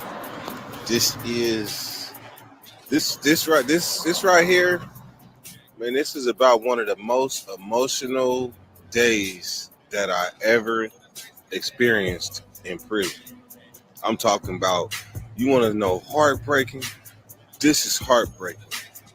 And if you one of my folks or you somebody that's inside, man, I hope that you would share this video or tell your folks about it, because we was all affected by this moment. So this video right here, this video don't go crazy because it's not one of them funny videos. It's a serious video. It's about the most heartbreaking day I ever seen in prison. So this video right here,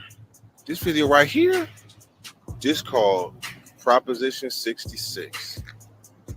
So in 2004, there was a proposition that was on the bill to end the three strikes law. Basically, in the three strikes law and the sentencing enhancements that they was doing to further lock us up, man. And everybody was getting their hopes up. Everybody, man, we was happy because even people that didn't have life was going to be affected by Proposition 66. So the day went like this. Everybody was bubbling, because everybody was bubbling because we knew that we was about to win. We knew it. So when the first polls of the voters came in, man, Proposition 66 was killing. I'm talking about 5-6 in the evening, man. Proposition was killing, man. When they came on with the first poll results, man, the whole building, and I know this played out in all buildings in CDC because everybody was affected. I'm talking about as soon as it came out on the news, everybody got on the doors. Everybody got to kick in the doors. We going home. Man, everybody was hella excited, man. My cousin was like, man, I'm leaving everything to you. I'm leaving everything, man. I'm out this bitch. Because they was unjustly locking a lot of us up, especially in the 90s. So, man, everybody, I'm talking about, I'm going door to door because I was able to be out In the evening, I'm going door to door. I'm like, damn, I'm happy for everybody. Everybody going, everybody, they making plans. They about to go home. I'm happy. I'm juiced. Everybody juiced. Man, that morning, when I woke up, when we went to breakfast, I'm talking about there is 200 inmates. It's like 190 to 200 inmates in the building. That was the quietest breakfast I ever had experienced. I'm talking about pin drop silence in the chow hall. But I didn't understand. I'm like, why is everybody so quiet? Man, everybody was just happy. What the fuck happened? Then somebody told me, bro, they didn't pass it. I was like, man, it was like 60 to like 30. How the hell did that not happen? Man, when we went to sleep, something happened. Like extra people started coming to the polls and they shot it down. Oh man, at that moment my heart sunk. I was like, oh man, all those people that was looking forward to going home, all those loved ones that fought to try to get it passed. Oh man, I couldn't even function. Breakfast, I wasn't hungry no more. So this is what happened. While Arnold Schwarzenegger for one, he was the main one. But what they was doing is they were airing these videos talking about they're gonna let out rapists and child molesters and all this shit. So that when he started running that campaign Overdrive, that helped. Then a lot of the CEOs that was at work across California, they were voting against it for job security. So when they got off work at 10 o'clock, 10:30, whatever, they took their ass straight to that poll. So it went like a teeter-totter. We was winning, then bam, and it happened through the night. Nobody could really truly explain. But it happened through the night, man. And that right there was a tough one. It was some people probably killed themselves and everything because that was their last hope. Fast forward now, the laws have changed. And they let motherfuckers go home now. But this was in 2004. This was the saddest day ever in CDC that I witnessed. And if you was affected by this, man, go on and drop a comment, man. Go on, hit a like. Go on, hit a share. If you was affected by this moment in CDC, Proposition 66 defeated. Dirty weather. Gone. I said gone.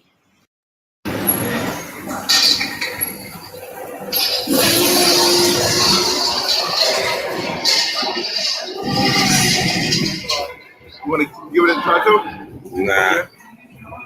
Okay. You will be surprised sometimes.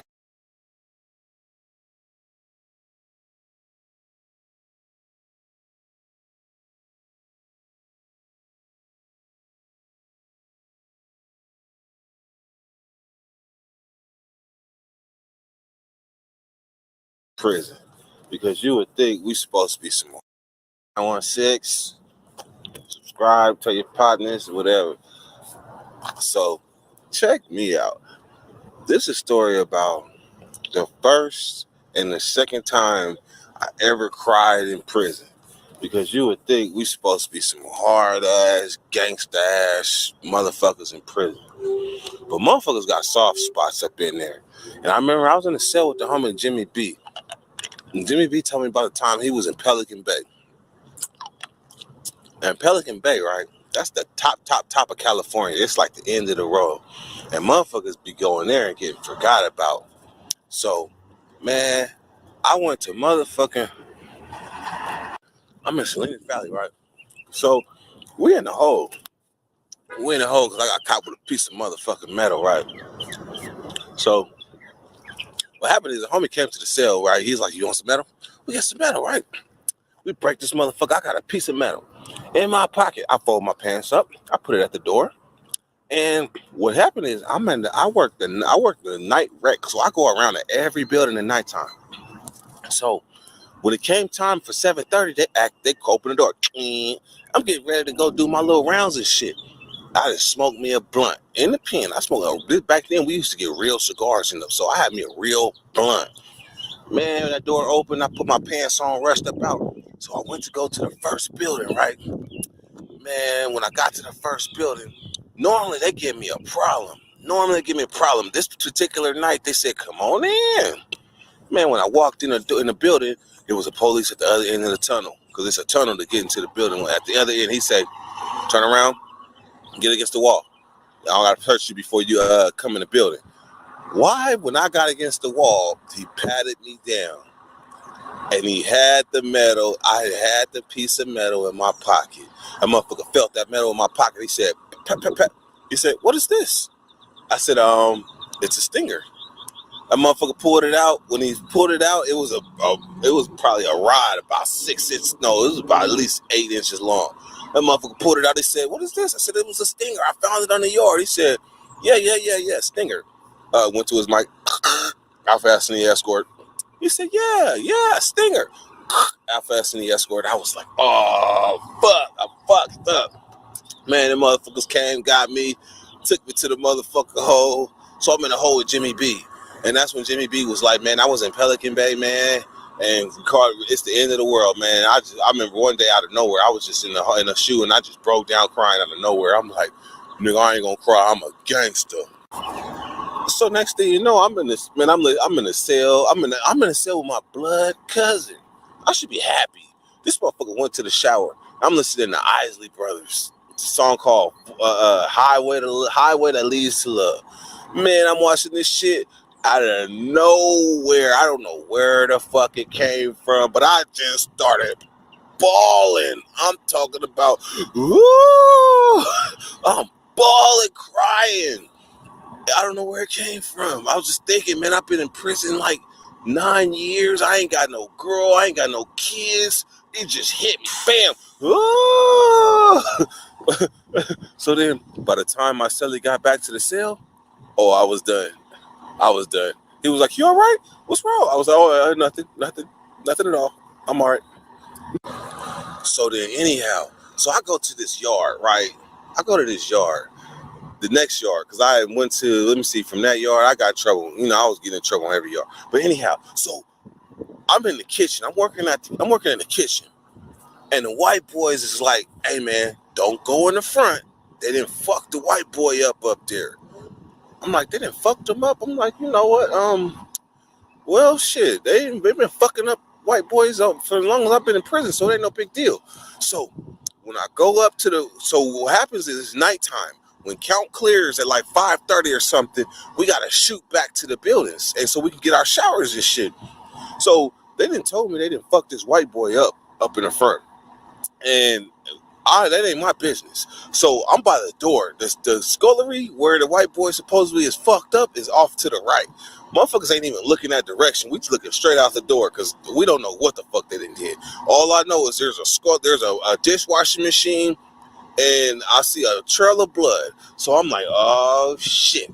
So as soon as we don't know nothing, we just know it's a white boy fucked up. So anyhow, the count clears. They open the door. Everybody shoot out the kitchen. Bam. To all back to their buildings. So I'm shooting back to the building, right? I'm in the shower. I'm going straight to the shower. Matter of fact, I still got socks on. I ain't even putting no motherfucking flip-flops on. It's so real because I can feel it. I don't know what happened, but I can feel it. So next thing you know, when I'm in the shower, you hear the alarm. Police come running up in the building. They start pointing. Him.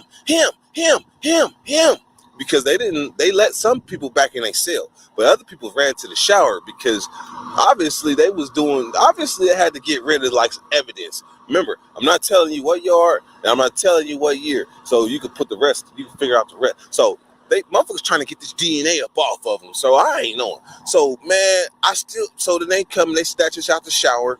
They walk us all the way back to the kitchen, strip us, booty butt naked, cuff us, put us on our knees and face the wall outside.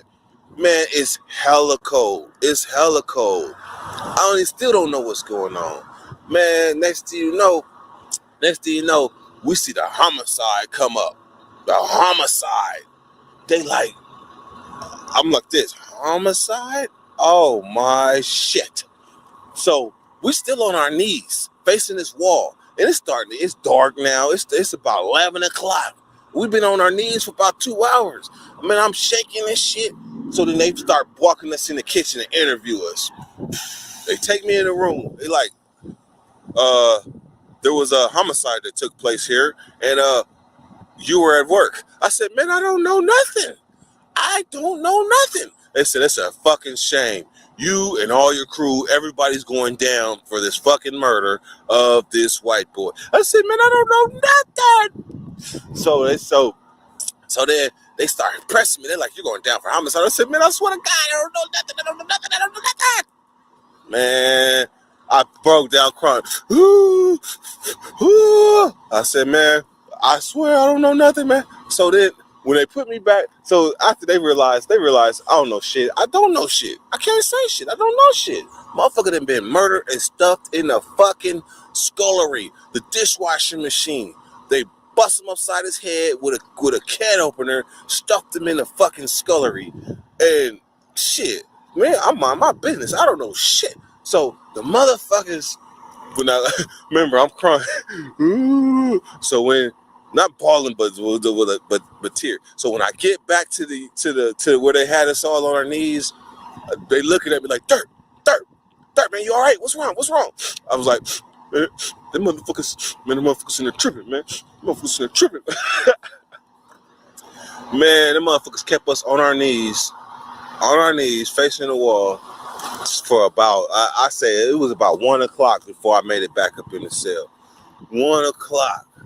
But that was the first and the second time, and probably the only time I literally cried in prison. Motherfuckers talk that hard shit like they just super ass gangster. But motherfuckers have soft moments up in that motherfucker. I ain't gonna lie. You missing your family, you missing your kids.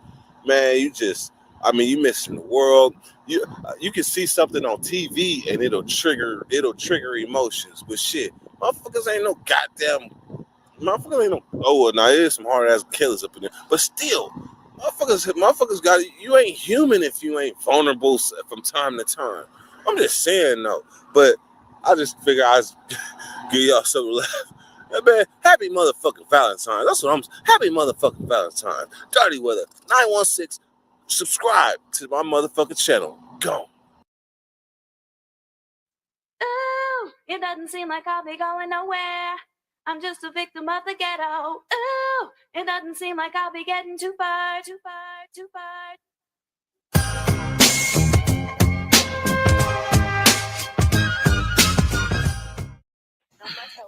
What's happening with my subscribers, man? What's happening with my subscribers? I don't know how long this video is gonna be. It might be quick, but somebody asked me, "What's the hardest fight I seen in prison? What's the hardest shit, craziest shit?" So first off, I gotta give props to. First of all, shout out to all my new subscribers. Man, y'all giving me y'all making me feel real good, man. I appreciate that shit, man. It's harder for the smaller channels to get heard, but at the same time, I mean, if you was you gonna shine. So straight up. So anyhow, the question was about the fight. So this story right here, man. So the homies, right, in the SAC card, I'm gonna tell you about the San Jose card. Like the San Jose card in prison, they like a tight-knit community. They got Bloods and Crips in their card, and and then they got people that ain't gang members in their card, but they're cool, tight-knit like a community, right? So the homie was in the cell with one of them, and some bullshit happened. I'm not gonna go into details, but we came to a conclusion that we're gonna have to line it up. It's gonna have to be some SAC niggas fighting some San Jose niggas. So off top, my celly chief, he dusted one off at work real quick. He dusted San Jose cat off at work real quick. But then there was still one more. There's one more San Jose nigga. I forget his name. I wish I could remember his name. And the homie Moody from the east side out here in Sacramento, from the east side. But Moody was kind of little lanky, kind of swole dude. But the San Jose nigga wasn't no punk either. So it was like we was bringing our hitter, like our young hitter from Sacramento to verse their young hitter from San Jose, and they got it right in front of my cell. And when it started, I'm talking about Moody walked up and was like, "Who I'm fighting? Him right here?" All right, it got off. Man, when these niggas was fighting, this was the hardest fight I seen. It was so hard. These niggas didn't know each other, but these niggas stumped. I'm talking about just straight brutal, just. And then Moody was winning, then he was losing, then he got back to winning, and then they laid a yard down, they laid a thing down, and they separated. But that fight right there, it was like you got some people ain't fighting, but that fight was just like two pits, just hitting, just locked up, and that was like right in front of my cell. And I will say that was probably one of the hardest fights I seen. But as far as like brutal, man, look, that same yard that I was like where the Whites and the Bulldogs got into it. I mean, shit, don't get it twisted. The Bulldogs was not no punks at all. They just got caught off guard. But the hardest thing I seen, and I'm not really saying, President, you hear shit, you kind of know shit. So if this is off a little bit, forgive me. But the shot caller on that yard, the Bulldog shot caller on that yard, I guess, and this is, I'm putting it together, but he's supposedly smoked one of the dudes that was on that yard. I mean, his brother, smoked his brother. So it's like, you two people got a problem. Even though I'm a shot caller, I gotta defend my position. So the way the Bulldogs did it, and I don't give a fuck. I have not seen nobody else really do it like this. This is not Gladiator 1970 Attica. This ain't that type of party. This is a 180 yard. But they did just that. Like, you have a problem. It was bloodshed. And I ain't about to just go and sneak you, but at the same time, man, you got to defend your position. And they went in the middle of the fucking yard, formed a circle around. And now, mind you, I'm not telling this story like because I heard it. I was right there on the yard. We was playing football actually on the other side. Actually, we was playing catch with the softball, matter of fact, softball and glove. But they formed a circle around them in the middle of this motherfucking yard, and they both had knives.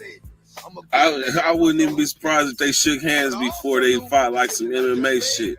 But they both had knives, and they went to town on each other. I'm talking about they was jugging the shit out. They was locked up and just stabbing each other in a circle like they was dancing, hugged up, but just hella, man, look at here.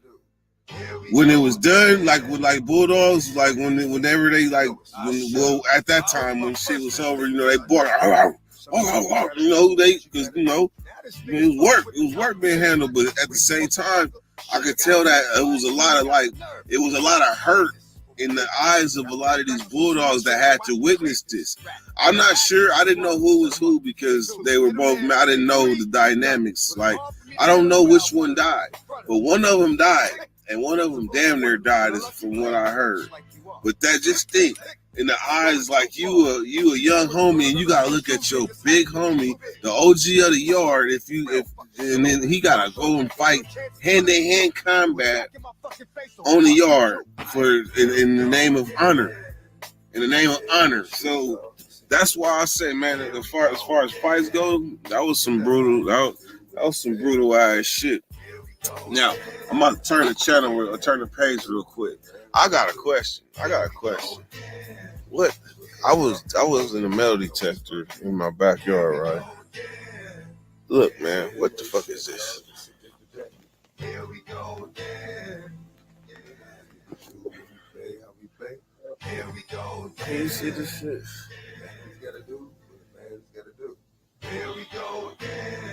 Can y'all see that? What the fuck is that? Is that a pipe bomb? Am I in danger? I don't know what the fuck that is. See it? What the fuck is that? And it's heavy. It's not like no sprinkler head. It's heavy. But anyhow, don't blow dirty. But anyhow, man, that was basically a couple of the hardest flow fights and shit, fights and stories and all that. There's many more to come. Y'all getting at me about the X-rated shit. Yeah, I'll talk about it. I ain't on that boy. I mean, I'll talk about it, man. I ain't gonna go into details about like the S and Y, all that, but I just, like I said, I'll share my experiences. Other than that, thank y'all for tuning into the stories. Description is in the link, man. Donate to the channel, man. Y'all don't want to donate, man. Shout out, Sam, man. He sent me $2 to go get me a pack of blunts because I broke this one. Because that one, he sent me $2 to get a pack of blunts. And I appreciate that. So if you want to send me $2 to get a pack of blunts, man, it's gonna send me $2. I don't give a fuck. Excuse my language, but I don't care, man. Just should look out for your boy, man. Dirty Weather. State to state, hand my Durango. People helping out a young motherfucking nigga road. But it's all good. They see that it's genuine, so they look out for me good. I done left all from Georgia, heading California, looking like an idiot, but nah. They ain't understand what I'm doing. I'm chasing my dream, trying to get there, pursuing what I gotta do. Yeah, what's gonna get me motherfucking money in this place? Yeah, I'm meant to be in a place where niggas can't relate because they so close to the bottom, looking at me hating, yeah. But I gotta get to the top, shit can't stop me. Yeah, I'm like a clock, tick tock, yeah. On my motherfucking mission. When you check back in 3 months, yeah, I'm mission. Gone for pursuing, gotta get to it, yeah, niggas there looking. In the same position they was. Stuck, yeah, way back when. Yeah, I was a type, but now I'm a grown man shit. I'm setting the examples, they follow me and shit, yeah. Young motherfucking Dirty Kurt, but they call me Dirty Weather, 916, yeah, I rap. My motherfucking city, carry it on my back, yeah, everywhere I go, they know with me. They know that's a sack nigga, they know his swag is, yeah, authentic, yeah. Because we move like no other, we come through the back streets, yeah, in Arizona. Yeah, he's like, where you from? I said, I'm cool in the motherfucker. Yeah, bring on. Yeah. I was in the motherfucking ghetto, all in the back street, all black people, yeah. They all know each other. By the first and last name, I was like, yeah, that's country in the mother. But I fucked with it because that's what's authentic by the real nigga, yeah. You come from the bottom to the top and respect your journey, your process, bruh. Yeah. Continent.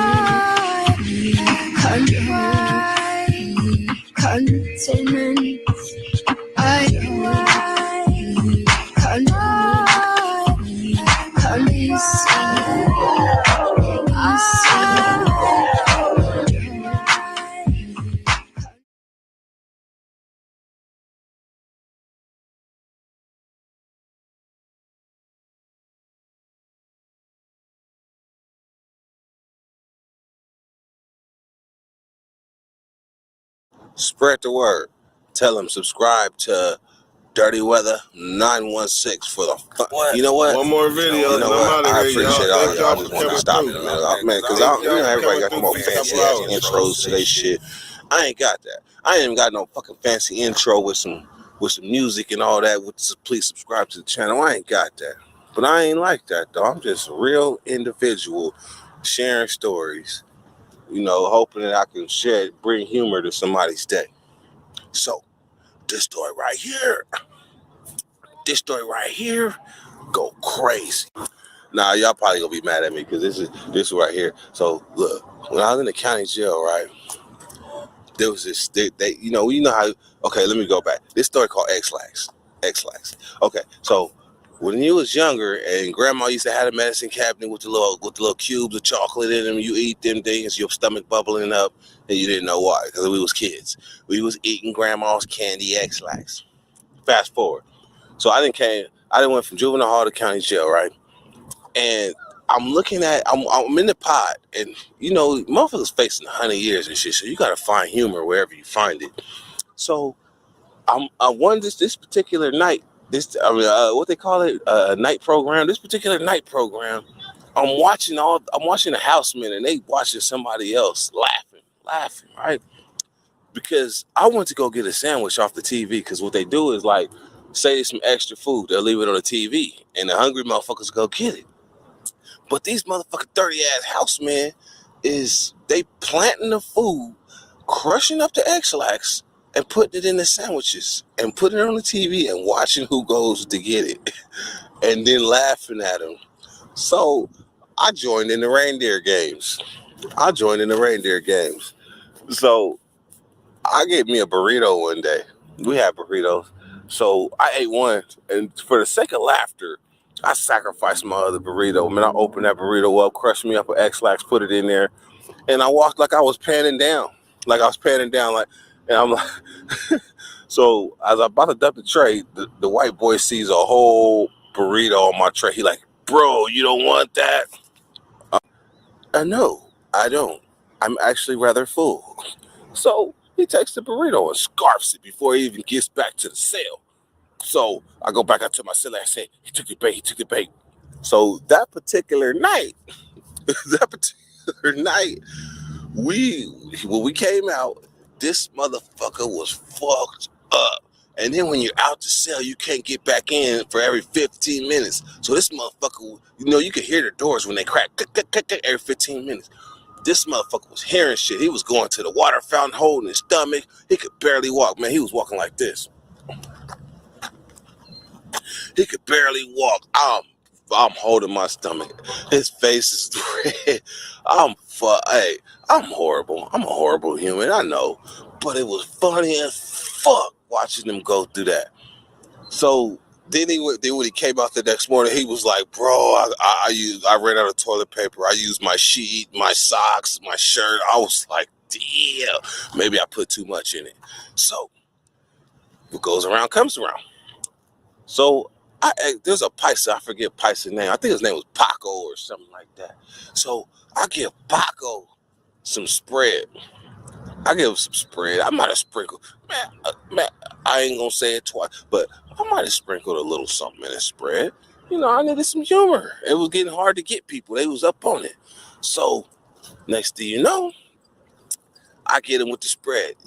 I go by his cell. Oh man, he's sitting on the toilet. He like, you motherfucker piece of shit. You motherfucker piece of shit. I got the whole pie going up laughing because they all know I gave him some X-Lax spread. See, so I knew karma was gonna get me. So he's flushing. All you hear is whoosh, whoosh, motherfucker piece of shit. So then that was a joke. That was a joke for about a day. So next thing you know, probably about a week later, this sneaky motherfucking Paisa, made some wine. Now, motherfucker want to drink some wine in the county jail because you need happiness wherever it comes. Man, that motherfucker said, yeah, you want some wine? I got wine. I mean wine here. Yeah, oh, no problem. Free. I said, okay, yeah. So I go back to the cell. I told my cellie, as a matter of fact, there's a funny part because I didn't even tell my cellie I had none. I drank it all. I didn't even share. Next thing you know, not even 15 minutes later, man, I was on the toilet shitting my life away. I'm talking about my whole life away. Day room came. I didn't even move off the toilet to go to day room. It was so bad. Man, right, every time I thought I was about to get up off the toilet, it was more. Like round 1, 2, I had about 7 rounds. It was like I would get up, take 2 steps to the door, but my ass would pull me back to the toilet. So I was like, fuck. So then I was like, I got on the door, Paco, you motherfucker. He said, ha ha, yeah.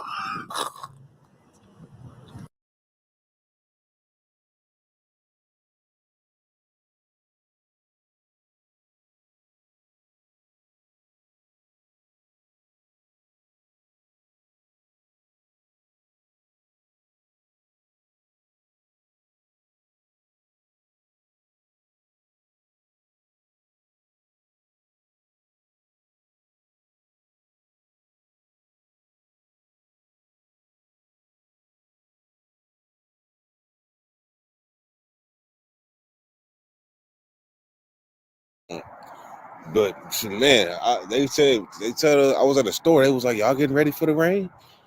I'm like, shoot, Man, I've been to Florida, I've been to Georgia, I've been to California. Man, I've been seeing some rainstorms.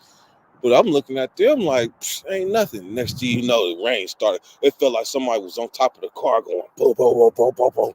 It was real. It was so, man, it was real. But anyhow, so far, man, Tennessee been okay. It's been okay. It's got its good part. Well, Nashville more in particular. It's got its good parts, its slow parts, its weak parts. But it's been cool in comparison to a lot of other like southern-ish states I've been. So anyhow, let's get to the story though. Because this story right here go crazy. So, check this out. So I'm in Old Folsom. This like 07. Man, I remember me and my silly chief, we wasn't having no phones whatsoever. Man, but we was borrowing motherfuckers' phones to reach out to our loved ones. That's kind of bunk. It's kind of bunk. So I sat down. We had one of them G talks.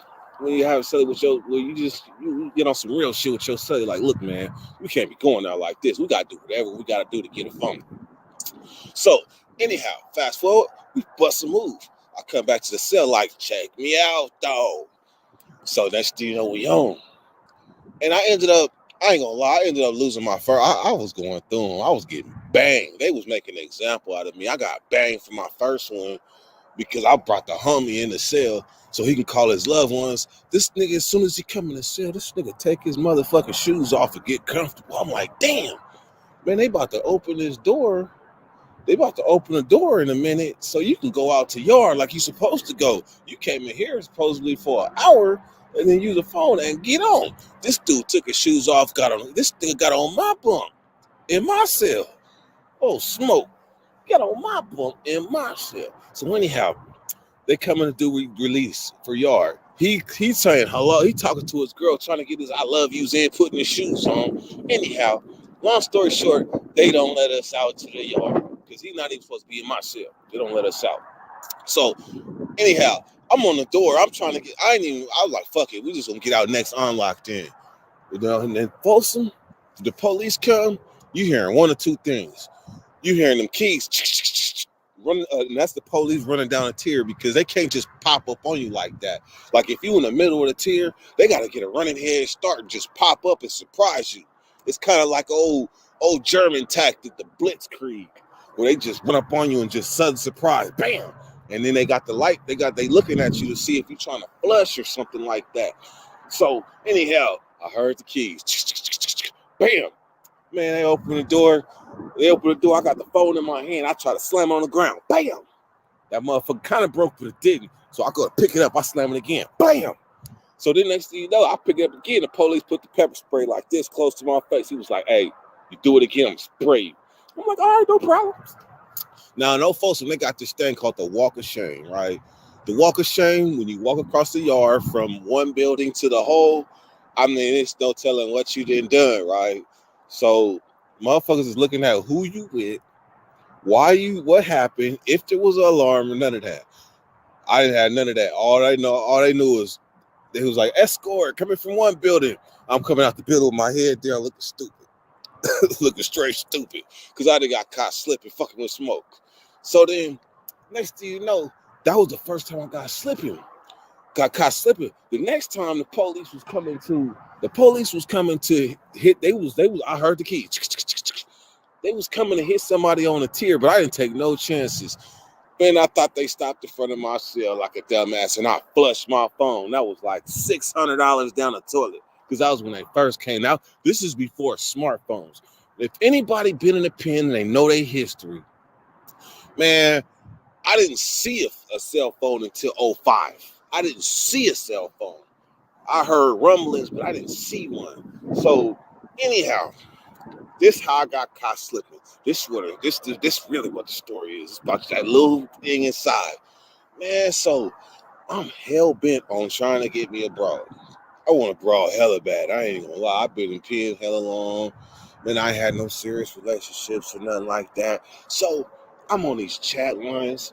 I'm calling, like I said before, some of y'all might know the story, but man, I was going in the back of the books, like the Vibes, the Source, even the People magazines, and they say free trial minutes. It'd be like $4.99 for 5 minutes or whatever. So, but you get a free trial one. So I'm using up I'm borrowing everybody's phone, using up all their little minutes till I come up. So this particular time, I met this woman, right? She was like, "Where you at?" You're not really, if you don't give up where you at, right? At first, but I didn't know. My desperation kicked in. So she was like, "Where you at?" I told her I'm at Folsom. She said, "Ooh, that's where I work." I hit the bump, boom, boom, boom. And my celly, I said, I didn't came up. And then she like, what cell you in? What cell you in? I'm gonna come bring you something. I'm gonna come in the cell. I'm gonna let you feel on something because you're the real one. Why don't you send me a picture of you? So right then and there, I don't know, my inside just started getting real tight. I didn't feel right. So she called me back, right? We start talking some more. She's like, I'm gonna bring you something. How I'm gonna bring you something? No, I ain't even ask her to bring me nothing or nothing. I ain't even ask her to let me. I feel on nothing. So then the next time I called her back at count time, and somebody else answered the phone. They was like, "Oh, you want to talk to Isha, huh?" I was like, "Yeah," but it sound like a woman, a white woman. So she's like, "You want to talk to Isha?" I was like, "Yeah." So Isha get on the phone. She's like, "How you doing, baby?" So off top, something not feeling right because it seeming too good to be true. I done met this bitch on the chat line. She work here at the pen. So and she already talking about coming and fucking with the kid. So I was like, you know what? Fuck it. It's either now or never. So that was at like 12 that afternoon. Man, I just could not function. I was in a nervous ball. So next thing you know about count time. Count time is when they hit. In Folsom, they be hitting early in the morning. Like when I say hit, that means run up in your cell. They hit you about like 3 o'clock in the morning, 3:30, or they might hit you at like count time. Count time be like 4:30ish to like 6. That's when they coming. And like I said, you either gonna hear the keys or you gonna hear or the water's gonna cut off. They're gonna cut the water off. So when they cut the water off, you might hear somebody yell at the door, "Hey, water's off." That means they come and get ready. Or you might hear dog bark, something like that. So anyhow, that bitch was the police. Man, motherfuckers be talking that shit. Yeah, man, you better be careful, man. Don't be on that chat line talking freely. I was like, fuck you. I'm gonna do what I want. Man, that bitch was a motherfucking police. At count time, they ran up in my cell so fast and took me and Chief to the hole. When me and Chief were cellies, I went to the hole probably like 3 times. I put Chief through so much in that motherfucking cell. They used to put you in the hole for 1 day if you get caught with a cell phone. I put Chief through so much in that motherfucking cell. That nigga Chief said, "Hey man, I don't think I want to be I can't go through that no more. I can't be a celly no more." I was like, man, I feel you. Because motherfuckers, as you was getting, man, what they was doing is you go to the cell, you go to the hole for 1 day. Them motherfuckers gonna take your job, they gonna take your visits, they gonna take something. That's all they wanted to do. Because I learned this today. I was at this spot, I ain't gonna say what it was, in Tennessee, and I was talking to this white dude that just got out. Do you know in Tennessee, if you get caught with a phone, they are taking $20 off of your books. You know how like in California, like if we get caught with a phone, that's gonna be 90 days or 91. I guess I don't know now. I heard you couldn't get the time back. I heard they changed something, but you're just getting a write up and you losing your days. But in Ohio, I think for sure, and I think Tennessee, if you get caught with a phone, they're taking $20 off of your books. That's crazy, huh? That's crazy. They would have came up off of me. I didn't got caught with so many phones. Shit, they'd have been in the thousands. But anyhow, be careful on chat lines because the feds is there. So back then, when I met my wife, I was looking for my wife. But back then, that was like 2010 when I met my wife. But that was like 2008 when I got caught slipping by the police bitch.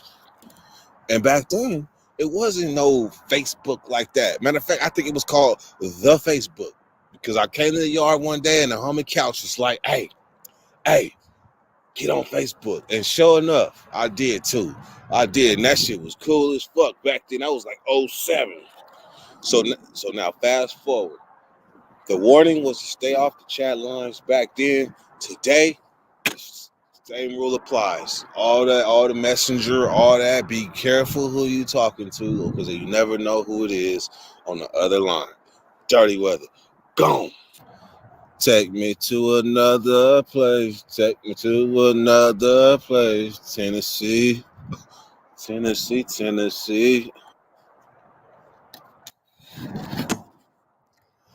Gone.